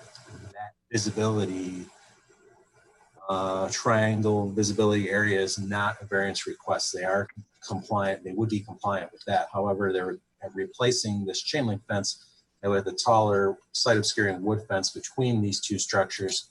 Obviously, it would also be within the front yard setback of the house adjacent. So it does require a variance of 2 feet from the maximum height of 4 feet to install that wood fence in this location.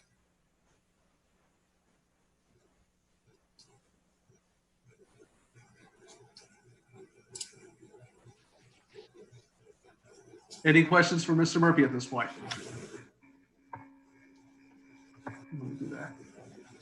I'm sorry, I had to switch screens. Any questions for Mr. Murphy? I apologize. Sorry about that. Not seeing any. I see the petitioners are here. The floor is yours. Please tell us about your plan. Good evening. So I'm Drew Fairless. This is my wife, Amy. Hi. We own 203 South Gainsborough. Yeah, we're seeking a 2-foot variance to be waived on the 4-foot fencing ordinance. We're seeking the variance to ensure safety for our family and the safety of our community's families and pets. We believe our property is pretty unique due to the heavy foot and road traffic, and also as the aforementioned location of our garage in comparison to our neighbor to the east front yard. We understand how a 6-foot fence would typically block our neighbor's view if it were to sit in their front yard. However, we won't be putting the fence on the property line due to the garage's location. As I previously mentioned, there is a lot of foot and road traffic. Gainsborough is a cut-through street with a street light between Lincoln, 4th, and 11 Mile. And along with the official driving school that's located on the corner of Gainsborough and 11, it just brings a lot more vehicle traffic than you typically see in a neighborhood street. Parents will often park in front of the house while dropping their children off at the driving school or the soccer field located at Marks Park. And sharing the sidewalk with the park means a lot more foot traffic as well. Foot traffic means more dogs, more children, more stimulation to potentially lure or tempt our dog, who's supposed to end up around 70 pounds, to potentially leap over the 4-foot fence and away from our yard. This could obviously lead to a lot of issues, but being so close to 11 Mile, we don't really have the luxury of allowing any time to pass before corralling her if she were to escape. And as someone who has lost a dog to a vehicle strike, I'm hoping to ensure all possible safety measures for not just our family, but for the entire communities. In addition, we believe that our family's safety and peace of mind could be protected with the additional 2 feet of fence. Again, with such heavy foot traffic and being so close to 11 Mile, there are a lot of eyes that reach our yard and belongings: patio furniture, grills, electric smokers. All those are less likely to be seen with the additional 2 feet of fence, and our peace of mind can be kept knowing our belongings can't simply be handed over a chest level fence. But more importantly than the possessions, obviously, would just be the safety of my wife, Amy. She works as a medical professional in orthopedic surgery. Her hours vary. Oftentimes she gets home in the middle of the night. And again, the additional 2 feet of fence would bring a lot of comfort to me as she's traveling from the garage to our house. Yeah, so I work in orthopedic surgery and trauma surgery, and I take trauma call at St. John in Detroit. I work extended hours, and I'm often forced to come home, really to come and go throughout the night, just due to the nature of my specialty. I'd love to have the additional 2 feet of fencing for my protection as I'm walking back and forth from our house to the garage. You know, as a young female, I typically work 20-hour shifts in trauma surgery. I pull up to my house at 2 a.m, and all I really want to be able to do is walk from the garage to my house without looking over my shoulder.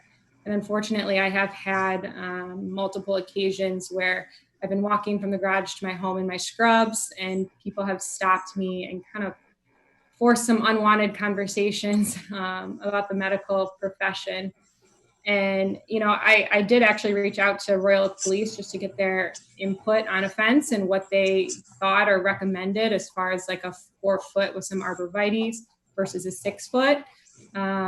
And, you know, just in talking with them, they thought that, you know, arborvitae could provide some, visual protection, but a 4-foot fence would not provide enough of a physical barrier to get over into our yard, like a 6-foot would. And where our garage and house sit, we're very close to the sidewalk there. So even with a 4-foot fence, I'm walking along the path to the door is pretty close to the sidewalk.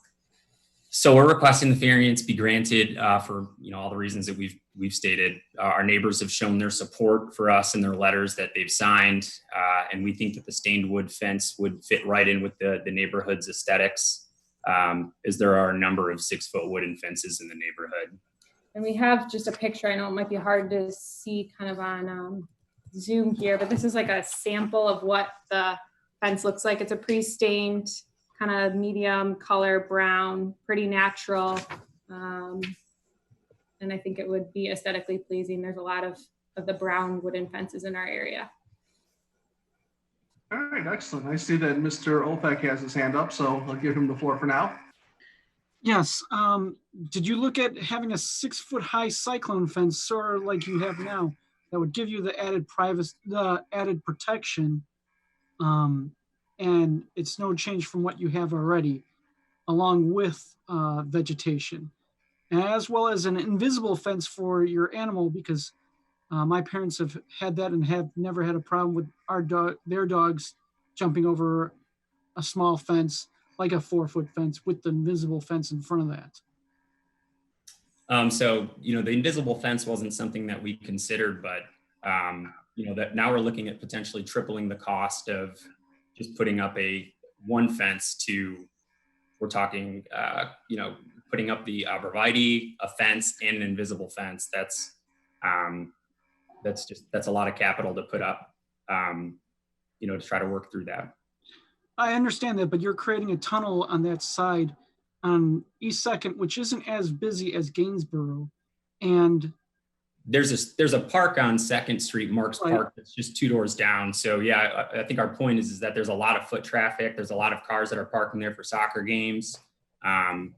Just being 2 doors down from a park, it's pretty busy. And we also share the same side of the sidewalk as the park does.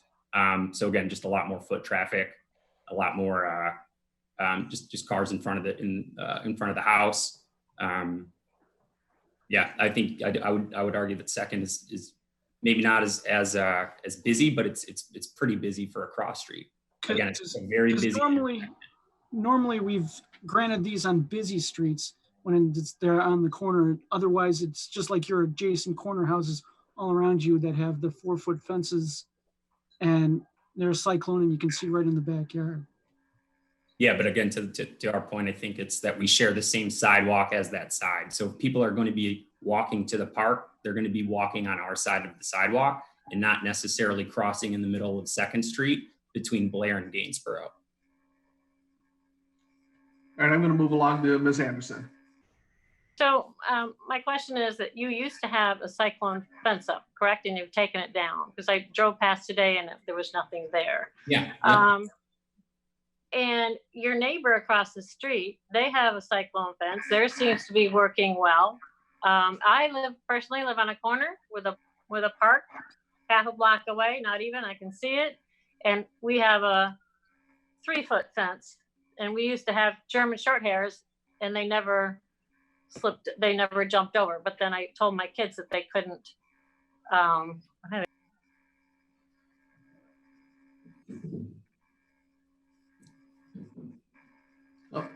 Leslie, you got muted somehow.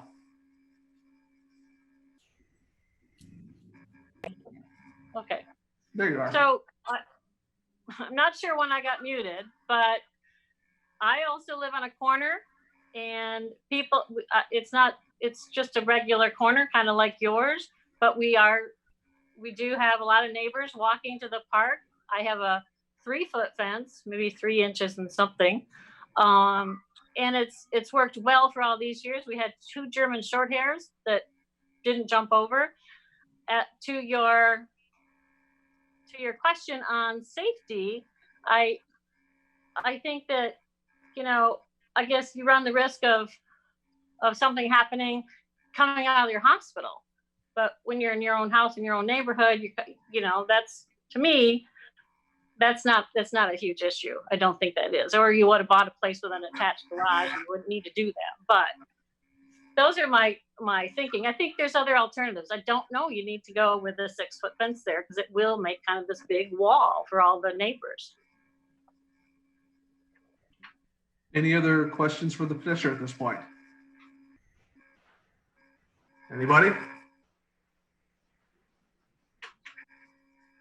All right, and before I move any along, obviously we have a number of letters from the neighborhood in support of this that the petitioners did gather. Mr. Murphy, was there any other comments that came into City Hall on this item? No, there was not. All right. All right, well, is anybody prepared to take action then? I move to deny. We have a motion. Case. We have a motion by Ms. Anderson, and I'm sorry, the second was Ms. Zukin? All right, Ms. Anderson, anything that you want to add to your previous comments? No, I just believe that there's other ways to put buffers up and things like that without a 6-foot fence in a location that isn't on a busy street like a 12-mile or anything like that. And we've denied a lot of the 6-foot fences because we don't want these big walls. And the petitioner's house is absolutely darling, and I would think that they'd want everybody to see how cute it was, but that's neither here nor there. I just don't see a practical difficulty. Ms. Zukin, any follow-up comments? I would just state that I also live on a corner, a half a block from the park, and I have no fence, but I have arborvitae, and I don't see anybody walking by my house when I go to my detached garage. I understand why you would want the privacy, but we do have an ordinance. And it does say that we can grant a waiver only upon a showing of practical difficulty. And I don't see this as being any different from any other interior corner lot. So that's why I'm supporting the motion. Mr. Kroll? I will be supporting this as well. I think we've been pretty consistent at this board with the approving process of fences. We've approved them on busy streets. We've approved some that have been grandfathered in with rickety old fences falling, and we really don't have either in this case. I too do not think practical difficulty was shown in this case, so I'll be supporting the denial. Any other comments? All right, I'll be supporting the denial also reluctantly, because quite frankly, I think Mr. and Mrs. Fairless, the points that you have made are very cogent. I wish the city would take it upon itself to change our fence ordinance so that if somebody wanted a 6-foot privacy fence for whatever reason it may be, including your own safety and well-being, which I agree with entirely, I wouldn't want my wife walking through the backyard at 2 o'clock in the morning either in her scrubs. I completely hear what you're saying. Sadly, the political will doesn't seem to exist at the Plan Commission level to change that ordinance. And in the absence of a practical hardship, I feel like our hands are a bit tied at this point in time. Are there any other comments at this point? All right, not seeing any, I will go ahead and call for the vote, which is a motion to deny. Mr. Gavin? Aye. Ms. Robinson? Ms. Robinson? Aye. Mr. Clapp? Aye. Ms. Zukin? Aye. Ms. Anderson? Aye. I vote aye. Mr. Kroll? Aye. Mr. Curtis? Aye. Mr. Opak? Aye. Aye. Thank you both. I'm sorry about that. Stay tuned. Hopefully the city will change its Yes, please. and adopt a different fence variance, because I agree with you. I think the 6-foot fence is completely reasonable. But again, in the absence of a demonstrable hardship, it sort of ties our hands just to say yes. So thank you both. Thank you. All right.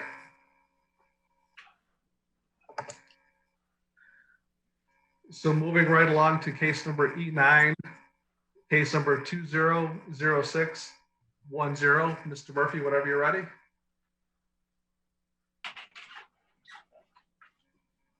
This item was in front of the Planning Commission on Tuesday, and the petitioner received contingent upon receiving the necessary parking variance from you tonight. The petitioner is proposing to demolish the existing building and construct a new building that's approximately 6,000 square feet in size and is dedicated to a physical therapy office. I will get to the site plan. Helpful. Mr. Murphy, we're really struggling with your audio. Okay, let me try again. I'll try over again. The petitioner was in front of the planning commission on Tuesday. They did receive site plan approval contingent upon them getting the necessary parking variance from you tonight. They're proposing to demolish the and construct a new approximately 6,000 square foot building dedicated to a physical therapy office, medical office. The building would take up the entire site along Woodward Avenue, the entire site west of the public alley. East of the public alley, the petitioner owns the accessory parking lot, which contains 26 off-street parking spaces. Based on the square footage of the proposed building, the use requires 26 parking spaces. The parking lot provides 23 parking spaces. Therefore, they're seeking a variance request to waive 3 of the required 26 parking spaces. They have provided floor plans and elevations of the building, but obviously the most relevant information to you is the square footage of the floor space in comparison to the number of parking spaces across the alley, which I will say is fairly a rarity to have a related accessory off-street parking space along Woodward Avenue.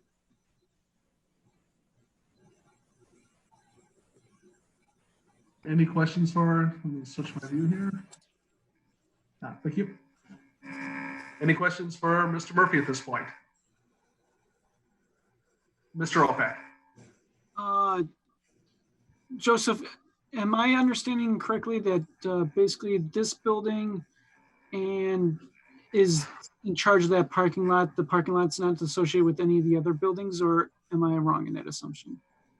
No, that's correct. It's the property, both properties on each side of the public alley, the building site and the parking lot are owned by the same owner and not associated with any of the other properties on Woodward Avenue to provide their required off-street parking. So if we granted the variance, it would only be affecting those buildings should those buildings need to change usage, possibly. You're referring to the other sites? No. The commercial buildings that are adjacent right to it, this site. Like that. Deli. The deli and the dairy whipped Queen, yeah.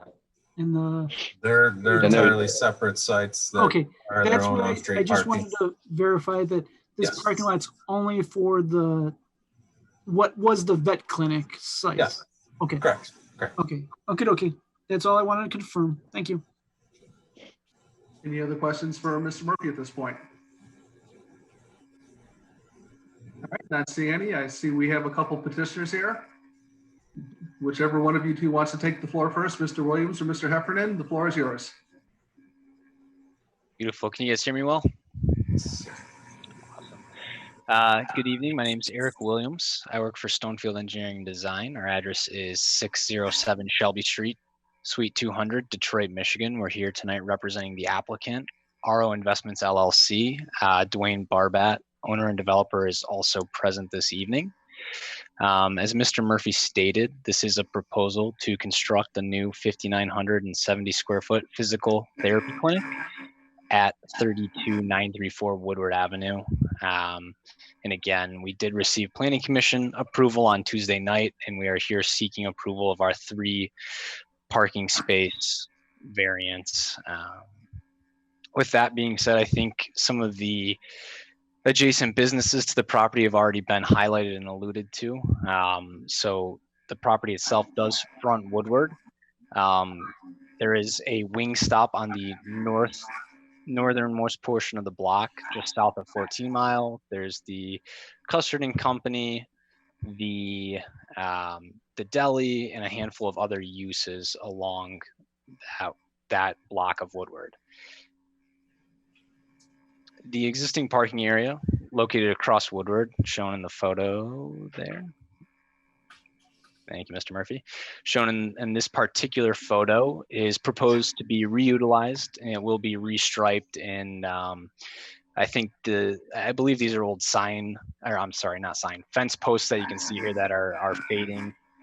So what we're looking to do is remove those, add some new striping, some new directional arrows to kind of clean this area up. And what that'll yield us is 23 parking spaces. And right now there are 24 spaces there, but the reason for the loss of one space is to add an accessible parking space as required by the ADA code.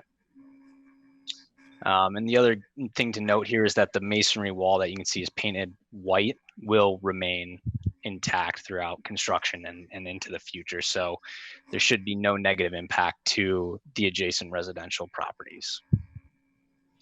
The particular challenge with this site is the triangular shape that's created. And what this does is creates an inherent inefficiency when we look at laying out rectangular parking spaces and drive aisles. And really a lot of this stems with the alignment of Woodward in comparison to the mile roads and the other adjacent roadways. So, if the parking lot were rectangular in nature, there would be a much better opportunity to provide sufficient parking for the proposed use. And I think the next thing to look at is the overall corridor of Woodward and the presence of the public parking that does line the roadway. On our particular block, there's approximately 26 public parking spaces located on the west side of these buildings. Within our immediate building frontage, there are 6. And I think when we're looking at, public parking in this application, the biggest thing to look at is shared parking. And within that is, when are these businesses the busiest? And so in looking at the users that are surrounding us at this point, we have the wing stop, we have the Custard and Co, the deli. Now these are typically seen as peak weekend users, whereas the busiest time that the physical therapy or the physical therapy clinic will be seeing are weekday daytime hours. They currently operate 7 a.m. to 7 p.m. Monday through Thursday. And I believe on Friday, their hours are 7 a.m. till 5 p.m. So at this point, there's no plans to be open on the weekend. And I know that that's not really a part of the approval tonight, but just trying to drive the point home that at the end of the day, we don't anticipate to see any spillage from the existing lot, knowing that there is, the presence of a handful of additional public parking spaces if needed. With that, can you speak to, you're looking for a 3-spot variance against, hold on, I lost my spot here, 23 when you require 26. Even at your busiest, with the therapists and the patients and the receptionists or what have you, roughly how many people do you envision in the building at any given time, if you're just absolutely busy? I'm sorry, if we're absolutely busy? Busy. Yeah, so I think, in looking at and speaking with the tenant, you can see the 14 beds with the 3 private treatment rooms. And then in addition to that, you would see additional folks utilizing the northwest corner of the building as the open gym. So at any given time, we could see a maximum of 25 patients. And then there would be a handful of staff members assisting in the treatment, whether there's, a handful of physical therapists and then 1 or 2 administrators checking people in and out and filing paperwork. Excellent, thank you. Does anybody else have any questions for the petitioner at this point? Mr. Opak. I just had a question regarding the parking layout. You've got where you have the ADA accessible spot now, it looks like it's not a full spot because it's on an angle. Is that actually supposed to be swapped with the adjacent one that's hashed out? I just want to make sure, because it looks like you got it on the wrong. Yeah, I think in looking at it, that should be flip-flop. The, you know, the accessible space or the accessible aisle would typically fall on the passenger side is what you would typically see. So I think, you know, best practice would be to flip-flop that and alternate the sides of what it's shown as today. Okay. Ms. Anderson. So you had mentioned that you think it could be possibly 25 patients there at one time, along with the rest of your staff, which kind of puts you way over the parking. I think, you know, this is, oh, I'm sorry. Go ahead and finish. I apologize. No, that's okay. And then my second part of it was, it looks like the front door is like the main door. So I didn't know if the back door was going to be, you know, the primary door, so that people who coming from your parking lot could see that and go in that door. They probably won't take long to figure that out once they've been there, but it does, that front door makes it look like everybody's going to park out there and not in your parking lot.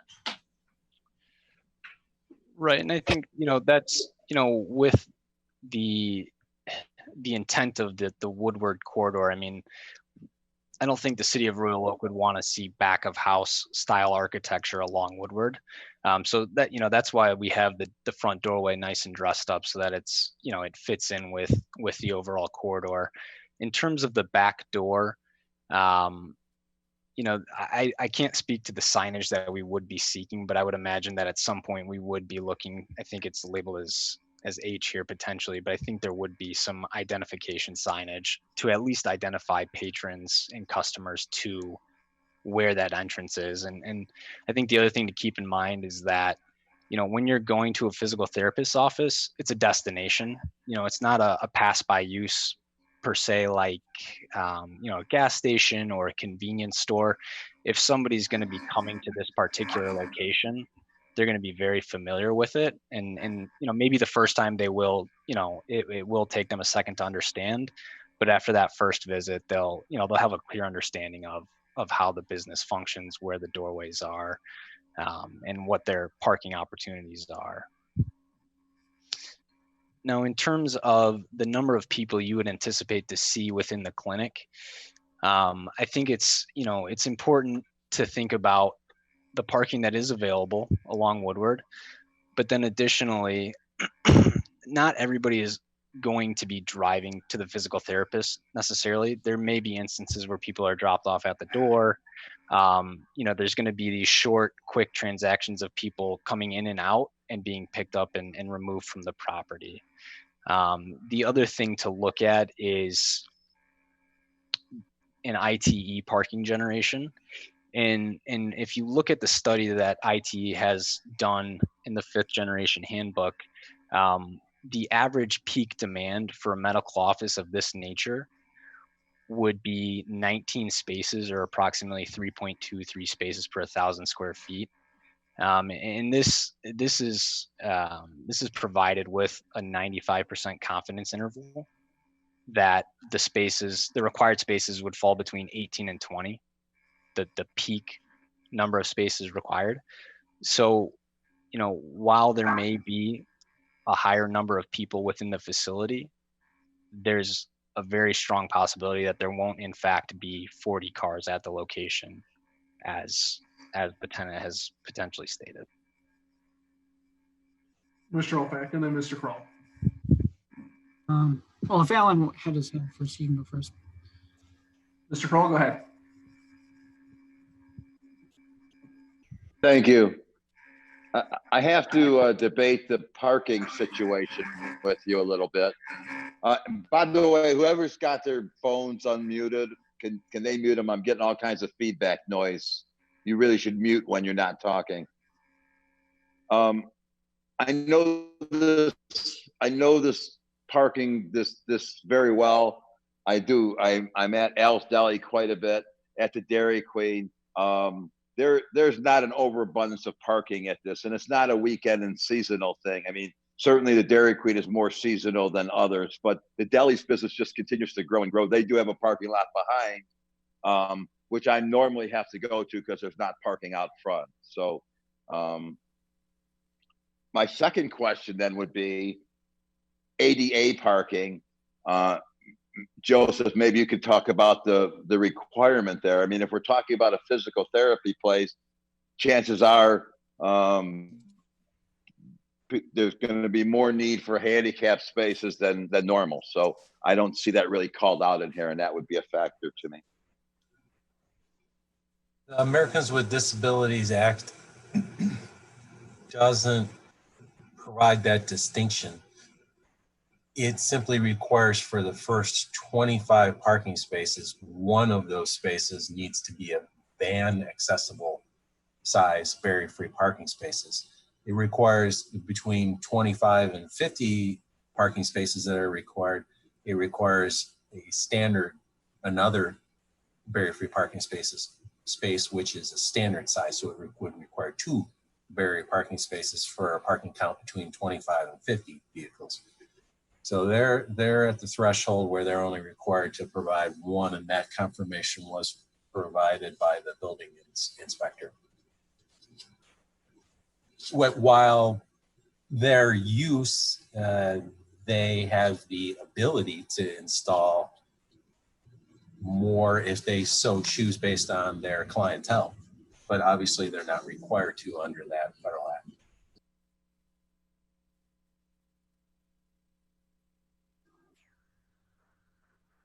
Can't hear you, Clyde. You're on mute. I know. Any other questions for the petitioner, Mr. Murphy, at this point? All right, and Mr. Murphy, as we've stated with every case, has there been any additional correspondence with City Hall regarding this? There has not. All right. All right, is anybody prepared to take action at this point then? Mr. Olfak? I'll entertain the motion to actually grant this variance as requested. We have a motion. Is there I'll second. And we I'll have second. Curtis. Mr. Olfak, the floor is yours. Practical difficulty and unique circumstances, the fact that this is on Woodward, and when this stuff was first built, the parking variance was probably a lot different. So they have their own parking lot, which I didn't know up until this case was there because I've never been over to Hetrick before that.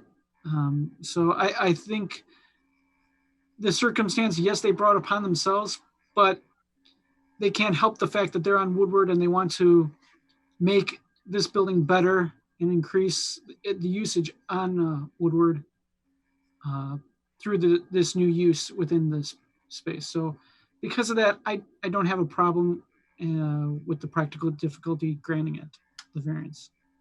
Mr. Curtis. Yeah, we're back at Woodward. Here we go. Every time we're on Woodward, it's about parking, and that angle of that street does create an unusual shape to those lots, the parking lot included. I think it's a tremendous addition to Woodward, and I'm pretty sure Al's Deli would love to sell a couple of sandwiches to the folks coming and going from the physical therapy, and maybe an ice cream after a good workout. Sounds pretty good. So I welcome them to the neighborhood. All right, are there any other comments at this point? Mr. Kroll and then Mr. Klatt, then Ms. Anderson. Yes, I will be supporting this as well, with concerns, as I pointed out before. Anybody having any parking on Woodward's a pretty good deal, I think. So they're bringing 23 spaces. Most often, nobody brings any. So, but I do have a concern that there could be spill into the neighborhoods because I think you have some pretty ongoing kind of businesses that are growing there. So it'll be interesting to see how it all folds out. Mr. Klatt, I think I had you next. Yeah, I was just going to say, if the applicant brought up a good point about the right-of-way parking, that'll help supplement the the amount that they're short. So it should help to some degree. So I'll be in support. Ms. Anderson? I have one quick question for Joseph. The staff lounge area, or maybe even the petitioner, Joseph, maybe the staff lounge area and the break room, are those counted in the square footage of the need for the parking spaces? Because those are fairly large areas. I would have to go back and look at Okay. look at our drawing to see which areas we highlight and which ones we didn't. It's been a long time. I without doing, give me a couple of minutes, I couldn't get to it earlier. Sorry. That's fine. I guess actually what I really want to say is I've been to physical therapy places. They don't utilize all the space. I mean, they're walking around doing things. If you had 19 people in there that were all being worked on at once, I'd be surprised. And you know, and if that were the case, I'm concerned about those extra 3 parking spaces, but I think you'd need a whole lot more, because then you'd have to have 19 different physical therapists to deal with the 19 people, because it's usually on a one-on-one basis from my experience. So I'll hesitantly support it, and hopefully it'll all work itself out. Any other comments at this point? All right, not seeing any, then I will go ahead and do the roll call vote. Mr. Gavin? Aye. Ms. Robinson? Aye. Mr. Platt? Aye.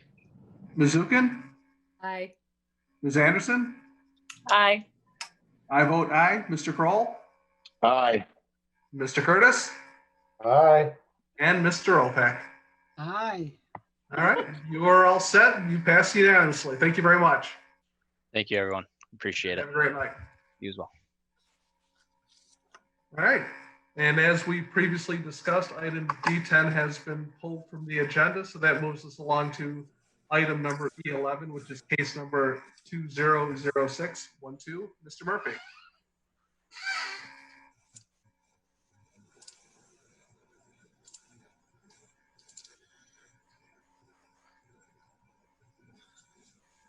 This site is located on the west side of Connecticut Avenue, north of 11 Mile Road.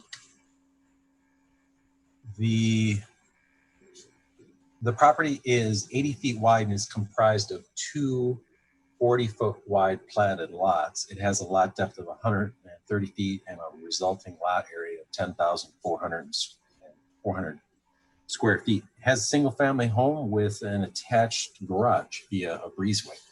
I have on the screen in front of you a map that illustrates, and I'll zoom in and out of it at different portions, but to give you an idea, the block that we analyzed was from Farnham south to University. As the board knows, a newly created lot needs to be a minimum width of 50 feet, minimum depth of 100, and a minimum lot size of 6,000 square feet. Reverting back to the original plat, they're unable to meet that standard. But what we can do for some ordinance provisions is look at the rest of the lots on the block and determine whether the lots that are going to be created are the same size or larger than the majority. I'll zoom into different portions. You'll see that the overwhelming majority of the lots are the number that you see on the inside of the line is the original plat dimension. So you'll see indicated that almost every single, other than the corners, lot platted on the block was platted at 40 feet. However, many of those lots have been combined into double lots and are now dimensions like 85 feet in width, 80 feet in width, 60 feet in width. So there are some existing 40-foot wide lots, but the majority are larger. One also important element to note is that the petitioner's side of the block, the west side of the block, was platted at a depth of 130 feet. The opposite side of the street is platted at 147 feet in depth. So when we do the analysis of reviewing whether creating two 40 by 130 foot lots is the same size or larger than the majority. It's not. So the petitioner is seeking a variance from the default standard, which is a 50 foot in width for each lot and 6,000 square feet in lot area. And the petitioner, by demolishing all the structures on site and reverting back to two vacant 40-foot wide lots, need a variance for each of those lots of 10 feet from that minimum required 50-foot lot width and 800 square feet of the minimum required 6,000 square feet to make a new single-family lot. With that, I can answer any questions that you might have. I will indicate or remind the board that the petitioner has provided a petition where he did obtain signatures from nearby property owners. And we did receive a written correspondence as well as an email correspondence. And I believe that we do have a voicemail message that perhaps Ms. Schwinger can confirm and play if it's not today.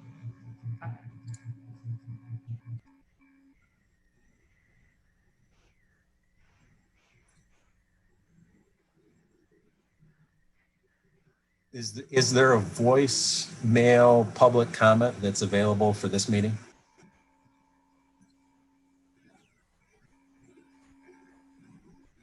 Carol, if you're listening.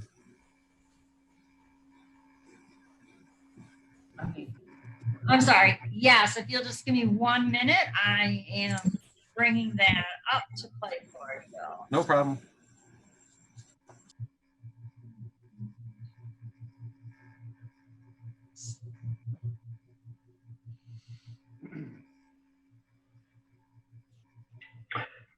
My name is Richard Dyer. Regarding case number 20-06-12 at 407 North Connecticut Avenue. In my opinion, splitting this property into two lots is a win-win for both the city and the neighborhood. Replacing the existing house with two homes would eliminate a neighborhood eyesore.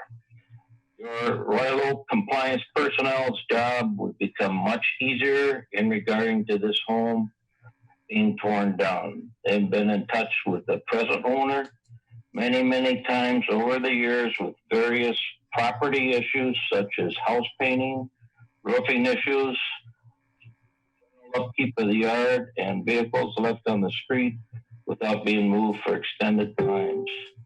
Presently, there are several vehicles in the drive, of which two have never been moved in almost 20 years. Yes, 20 years.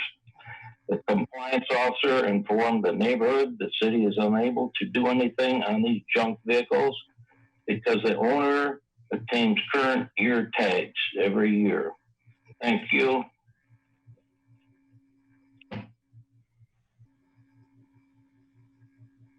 All right, is that the only one? Yes, that completes the public comment. That was phone. All right, thank you so very much. All right, so any questions for Mr. Murphy at this point?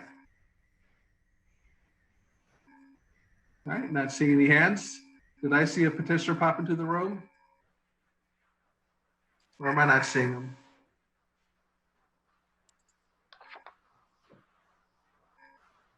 Ah, there you are. Mr. Ray, how are you, sir? Oh, yeah. The floor is yours. Tell us about your plan. Thank you so much. I appreciate it, board. What we're looking to do is take 80 feet, obviously, as Mr. Murphy said, and divide it down to two parcels and demolish the existing home and put up two new construction units. I think the proposal is relatively self-explanatory. Any questions, I'd be completely open to. Any questions for the petitioner at this point, Mr. Opak? Yes, what is the practical difficulties of using that lot for a single family home on that lot? Since that side of the block is majority wider lots. I would see splitting it would make it out of character on that side of the block. So please let us see how this practical difficulty you're creating yourself is related. Well, I wouldn't necessarily say that, we're we're buying an 80-foot parcel and dumbing it down to 2 40-foot parcels. And I think, as I see it, the 40-foot parcels are kind of in keeping with what's going on the street right now. We've got one to the one side, 3 across, a couple, 2, 3, 4 doors down. I don't think we're asking for anything that's unreasonable. I don't think.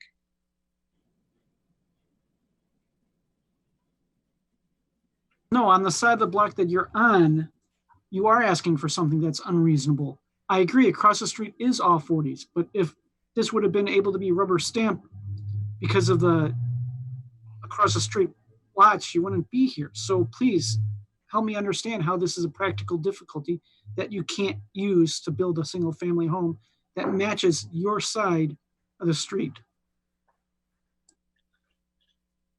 I'm not sure I understand. I mean, we're right across the street from 2 or 3 40-foot parcels. We're asking for 40-foot parcels. We're looking at building new construction.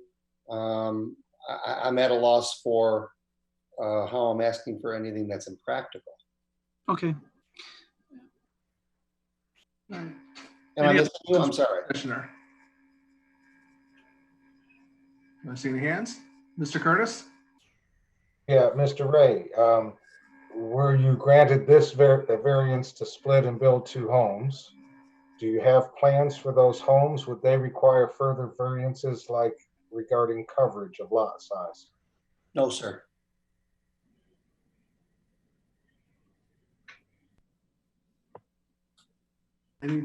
Ms. Anderson, yes. So I just have one question following up on Mr. Olfak's. What would be the drawback of building one large home, which everybody seems to be starting to do in many locations where they can fit it on the lot? This would be a perfect lot to do so versus cutting it in half. Well, we're strictly looking at this as an opportunity to have 2 lots versus 1 lot. And if you look at the values and, the cost of the property, and you break that down, it would be impractical to build 1 home.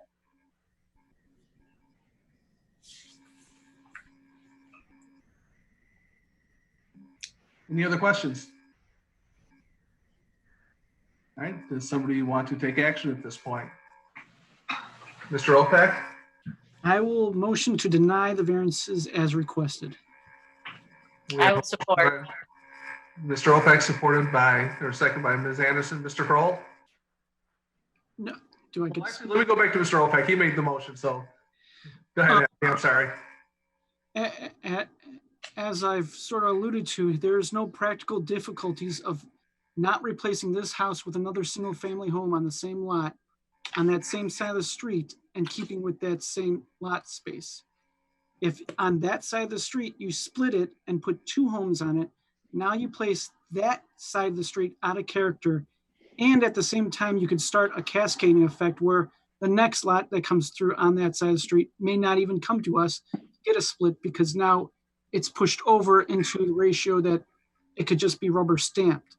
So we would have to be very cautious if we actually agreed to split this lot, knowing it could cause a cascading effect along that whole side and change the whole character of that side of the street. So because of that, and not showing any practical difficulties on why they cannot use it as a single family home other than financial, which would mean they're either paying too much for the lot or doing too much to build it, I can't agree with granting this variance. Hang on, Mr. Ray, we're at this side of the table right now. Ms. Anderson. I will agree with that. And I will add to the fact that there were 2 letters, and one of the letters was from the neighbor directly to the north of that lot, and she was not in favor of it. And then there was another who was, I'm not sure where there abuts the property to the south. I think the other neighbor right directly next to it to the south, it also wrote that they were not in favor of it. So I agree with everything Mr. Olfak said, and I'm not seeing a practical difficulty here. the lot can be used for the purpose of a single family home, and it could be a large one, and it won't be out of character with some of the other homes on the street. So it's almost like a big lot, like one of our areas where we have large lots. So that's what I got to say. Mr. Kroll. Yeah, I see no practical difficulty here. This is really just a financial situation, and I don't really think we have anything to say about that. But there's no practical difficulty, and it would almost be kind of nice to have a little green space that doesn't have a house growing on it. So I'm going to be in support of the denial. Mizukin?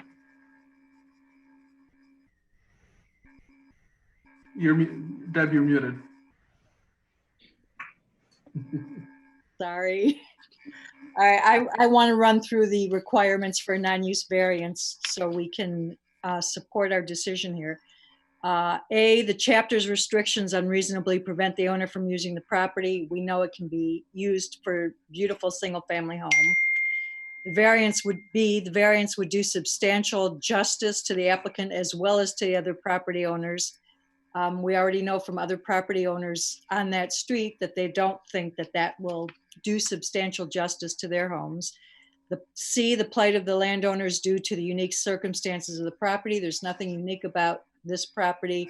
The whole side of the street has larger homes and larger lots. And D, the alleged hardship has not been created by the person presently having an interest. And we know that the hardship is being created by the owner. And then there's the additional requirements for a split that have not been met. A, the width, size, and general character of the lots in the neighborhood and the area. They're all larger for the most part. B, whether the width and shape of the lot leaves adequate building area to allow, I'm sorry, my phone doesn't show the whole thing, to allow construction of a dwelling, which would be in harmony with the rest of the neighborhood. And we know there would have to be variances. We know that the houses would be smaller than some of the other houses. And C, the extent to which other developed lots in the neighborhood and the area have maintained required yards, lot areas, and width. And again, they're all larger. So I don't think any of the criteria are met, and therefore that's why I'm supporting the motion. Is there any other discussion at this point? Mr. Klatt.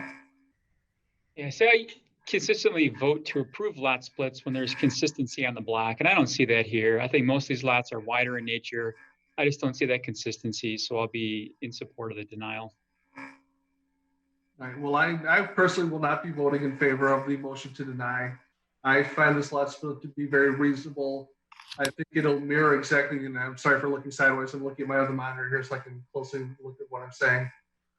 These lots will mirror what you see at 500 and 416. And I'm also taking some weight in the fact that, you know, this petitioner did go around and work his way through the neighborhood, and across the street from 302 up to 522 has something like 75 or 80% of the neighbors completely in support of this. So yes, we do have 2 letters opposing it, and we have 1 voicemail supporting it. Louis, get out of there right now. Come on. Louis.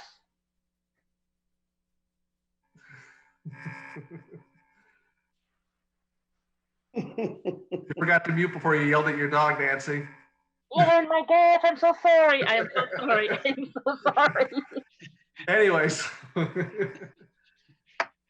so, you know, I'm looking at the particular page that is loaded up with, a vast majority of the signatures from 302 up to 522, all speaking and, signing in favor of this. So 3 people against and the 15 or 18 in support of, and the fact that it'll mirror exactly what is happening across the street. I may be on the losing side of this vote, but I will not be voting in favor to deny this request. Mr. Curtis. Yeah, I'm going to join you. Could be on the losing side, Clyde, but I'm going to join you. It doesn't create a cascade. I was just counting the number of lots on that. Doesn't meet administrative approval now because there aren't 50% or more 40-foot lots, nor will it any of the future lots meet administrative approval. It doesn't create that cascade. just counting those lots on that block. And I agree, right across the street are 3 40-foot lots.